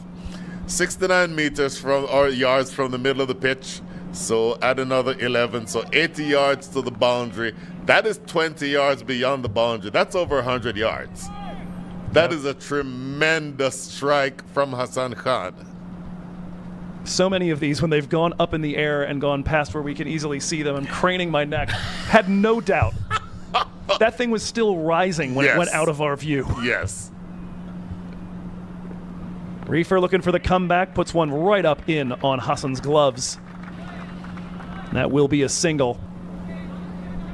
Anwar Ali Khan back on strike. Got, in this case, the boom and then the rotation of strike. And so many times in the seasons that I've done this in MILC, you see the boundary almost immediately followed by a wicket when a batter gets a little rush of blood to the head. Mm-hmm. There, cool as you like. Great delivery from Reefer and just well navigated by Hassan. That one will be run to a man in the circle. They take the quick single this time. 9 already off the first 4. That required run rate worked down from the 9s down to 8.4, 28 off a further 20. Does it feel like that 6 changed the complexion of this entire chase? It almost psychologically felt like the whole Silicon Valley Strikers side went, oh, right, he can do that. I might have to deal with that. That is... Oh. That is a shot and a half.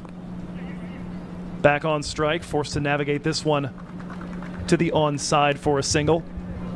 Continues to be the kind of over they have needed after a few stingy ones from the Silicon Valley attack. Absolutely no question. And now with 1 ball remaining, you've already scored 10. You need 8.5 from here. Do you swing the game back in your direction just from this 1 over?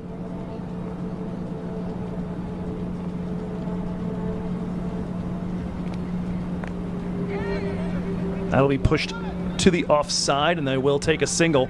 It'll still be Anwar Ali Khan on strike when we come back for the 18th over. And you were asking beforehand about win predictor and where it might be.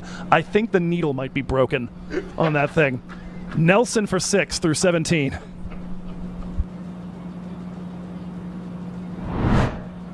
Let's go through the fall of wickets here. This is the first one that I think Ramiz Raja will want to have over. This next delivery here is just one that really Tajinder Singh is playing, coming from second slip. That great delivery from Raymond Reefer. You heard the roar through here. That catch is the catch of the match so far. And then this last delivery here. Hamad Azam will want to have played that one in the V as opposed to trying to play it almost, not square leg, almost a fine leg. He wanted to play that one so much across the line. So 5 big wickets, make that 6 big wickets down. But you have the most dangerous hitter in the side, Hassan Khan, 22 from 12. Anwar Ali Khan, don't forget about him. And here's why this is important. Look who's back into the attack. Sarab Netravalkar, we mentioned, has been getting beaten up a little bit at the death, but regardless of recent results, they say form is temporary, class is permanent. And this is somebody that anyone in their right mind would want bowling here at the death of a big match. 26 needed off the last 3. Here comes Netravalkar steaming in for the first ball of his final over. And there is a tempting, tantalizing ball that Anwar Ali Khan just has to let go. If I'm Anwar Ali Khan, and you do the math, all right, there's 17 balls left, 26 runs to get. Can I sit here and see off Sarab Netravalkar? Can he bowl a maiden? The answer to that question is no. You need to score runs. But you also can't take any chances off of him. So I don't know that I'm not just pushing this into that gigantic gap on the leg side to try to pick up singles. Or that. Over the top of mid-off, drawn in Dilpreet Singh Bajwa, and a 4, and absolutely stellar stuff there from Anwar Ali Khan. And you mentioned it beforehand, last 2 or 3 overs, somebody who can hit you a few boundaries. Tentative on the dot delivery, nothing tentative about that. Oh, absolutely nothing tentative about that one. And if you see that replay, that is a shot of class. That's not a slog. That is a lofted off drive. Interestingly, you now drop back long off onto the boundary. Did you just close the gate after the horse has bolted? This will be run down towards square leg. They'll take the single. That'll bring Hassan on strike. Halfway through the over, 5 from the first 3 off Netravalkar. Oh, what a matchup is this one. Hassan Khan has a decision to make here.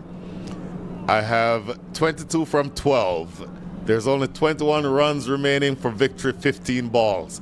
I can't absorb 3 dots. I have to try to score off of Netravalkar, but am I trying to hit him over the ropes, or am I just simply trying to access that large gap on the leg side? Tons, acres of room on the leg side for 1s and 2s if you want them.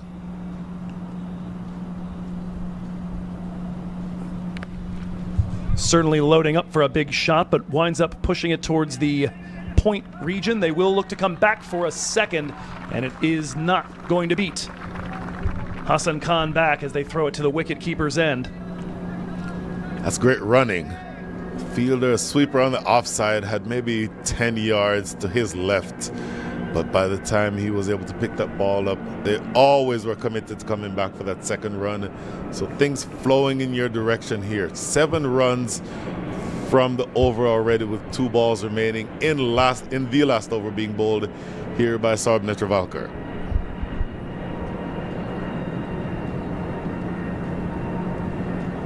Sarab is going to need 2 of his patented balls here. Does he go Yorker length, or does he look for that angle to try and catch a nick? I'd go Yorker. I'd go the best Yorker I could bowl here and get it full enough. You can't miss that Yorker short. It has to be in the block hole. That'll find the gap on the infield and will roll to the man at sweeper cover.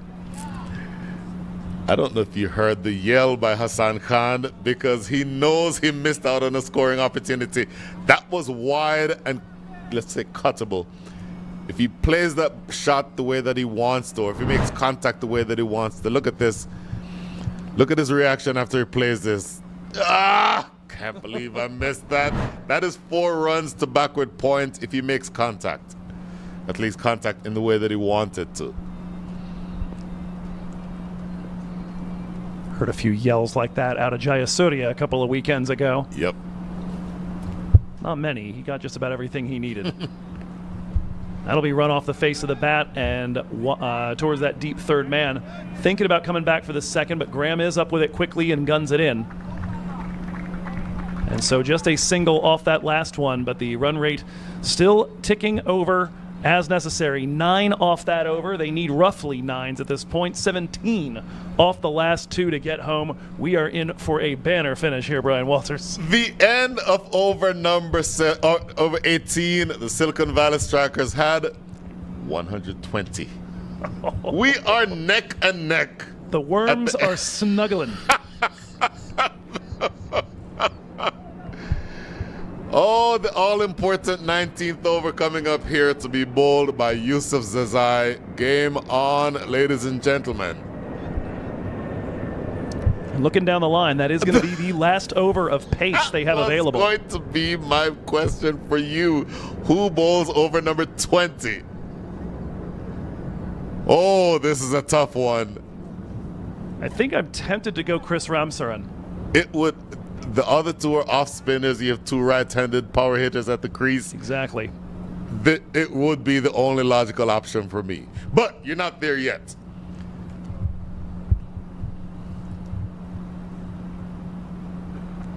Striding forward, but pushing it to the man at point. Not a clean pickup. Gary Graham gets that clean. There might have been a run out on. Single, though, to start. Goodness. Partnership has done damage. It is worth 44. Hassan Khan. Oh, my apologies. I may have missed one. But it's building. Regardless of the number of runs that it's been worth, they're building momentum and they're getting themselves in a position of launching toward the back end. This, to me, is the scenario that the Silicon Valley Strikers did not want. You don't want a handful of deliveries left and Hassan Khan and Anwar Ali Khan with full license to swing for the fences. Like it or not, that's where we are. Here comes Azai. A little on the wide side. It is put away, though. Circling around is Kamran Hotak. They will take a pair. But that a situation where, okay, you've gotten the 2 runs, but might it have been more valuable to give yourself that extra ball? Yeah. Now, do you want to put that decision in the hands of the umpire? And if he doesn't call a wide, you just conceded a dot ball. So if you think you can score off of it, actually don't mind going for that shot. That's a fair point. Shimron Hetmeyer is nodding somewhere vigorously. He doesn't even know why. He's not tuned in. But he's just like, yeah, I feel it. Yep. That one is lofted in the air, and it's a chance and a catch. Shahan Jayasuriya takes it, and that is all for Hassan Khan. Yusuf Zazai takes yet another high-value name.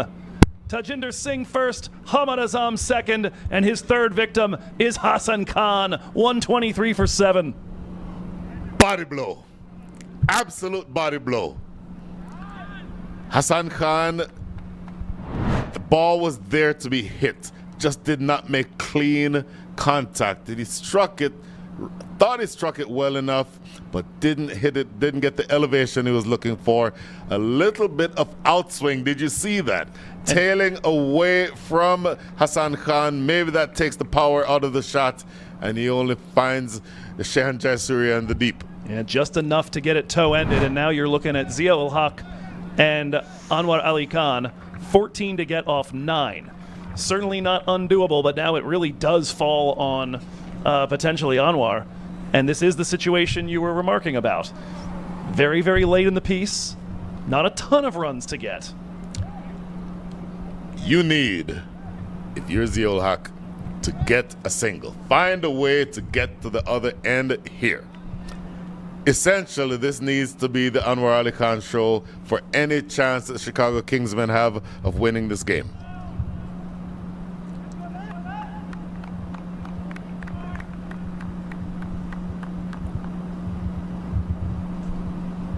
Earlier today saw East Bay make 154 stand up.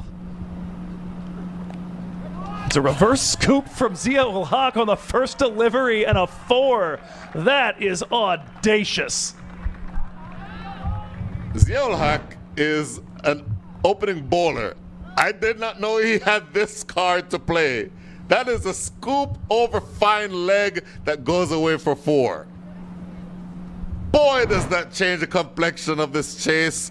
We're back at 49.5, 50.5. And I don't know who has a 49.5. 10 required off 8. Another one of those, and it's decisively going to be Chicago. What does Yusuf have? He has been destructive but expensive. 32 so far off his 3.4. 2 balls left in his spell in this penultimate over. Zio Hawk will slap that one, and it's got a chance, and it's going to make it to the boundary as well. Wide enough and square enough to beat the man at mid-wicket. A pair of fours off the bat of Zia ul Haq on the first two balls he sees, and Chicago absolutely in the driver's seat now. What? A strike rate of 400 from your opening bowler. 6 runs away from victory with 7 balls to go. And I tell you what, this last ball, you can swing for the fences here, because Anwar Ali Khan needs to be on strike to start this last over. If I'm Zia ul Haq, I'm swinging for the fences, because whatever happens doesn't matter. If I get out, doesn't matter, because Anwar Ali Khan will be on strike to start the next over. Well, and if he finds the boundary on the fly, it's ball game at this point. Yes. 6 needed to win. Final ball of the 19th. And he will take your advice over the top of mid-off. 3 fours on the bounce from Zia ul Haq. And just 2 required to win. What a crazy 19th over. Are you serious, Zia ul Haq? Clear the front leg over the top. I don't know under these circumstances why mid-off is inside the circle, but given that he was inside the circle, Zia ul Haq spots the opportunity to get runs down the ground. It was a big over, especially when the wicket fell, but closing it with 3 consecutive fours might be the death knell. Goodness gracious, I'm trying to remember his bowling stats. Has he just made a late push for man of the match today? In the span of 3 balls. Didn't take a wicket with ball in hand, so maybe there are other places to go, but my goodness. You said it was going to have to be the Anwar Ali Khan show. He almost didn't get a chance. And bear in mind the paces are all done. So who is bowling over 20? It is Shehan Jayasuriya. And basically in need of a hat trick if Silicon Valley Strikers are going to win this thing. Oh my goodness. I've been jinxing stuff all day. Let's see if I can bring something into existence. How nutty of an end would that be? Do you have a 5 in you? Hey, he only needs 3. Oh.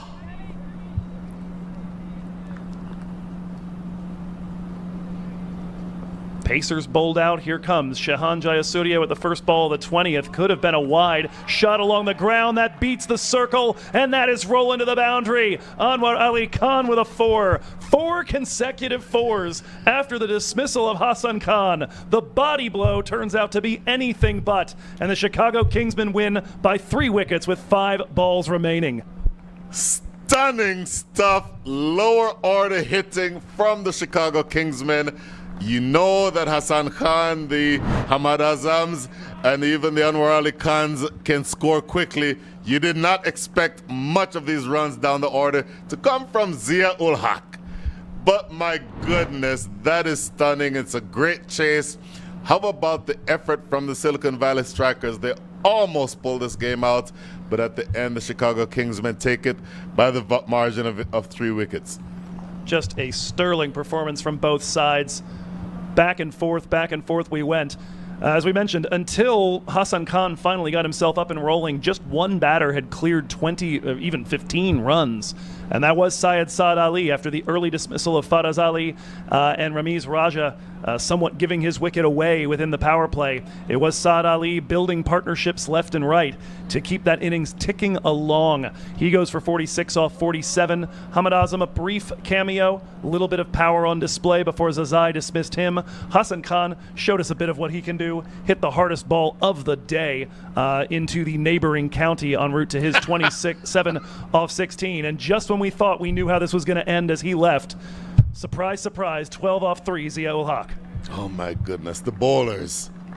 Yusuf Zazai stands out for a couple of reasons. Number one, 3 big wickets. But those 40 runs that he conceded, to include consecutive fours toward the back end of that innings of his last over, I think essentially put the Kingsmen on top. Saurabh Netravalkar was excellent, as you expect. 2 wickets for the captain, Raymond Reefer. 1 for Cameron Hotak. He bowled well, economy rate under 6. Boy, Christopher Ramsaran, would he It's easy to second guess that this stage, but would you have wanted to bring him in earlier in the piece to bowl 2 or maybe even 3 overs so you have all pacers at the death? It's a question that will remain unanswered, but you have to give credit to the Chicago Kingsmen, who did excellently to take this game by the margin of 3 wickets. We take a look at the match summary and how we got here in the first place. The excellent performance from Ghulam Mudassar, the 3 for 17 in the first innings. Shahan Jayasuriya with the innings to sort of mirror the one of Syed Saad Ali later on in the piece, 49 off 42 as he's dismissed just shy of a 50. We thought after that first innings that maybe Chicago had left a few too many runs out there in the form of missed fields, but Zia-ul-Haq there at the end making sure that they get every last one of them, despite the loss of some of their big hitters. 3-wicket victory as we take a look at the highlights, Brian Walters. My goodness. Ramiz Raja looked excellent. Syed Saad Ali scored heavily through that backward point area. Look, this shot right there for me is the shot of the day from him. Ramiz Raja will not want to see this.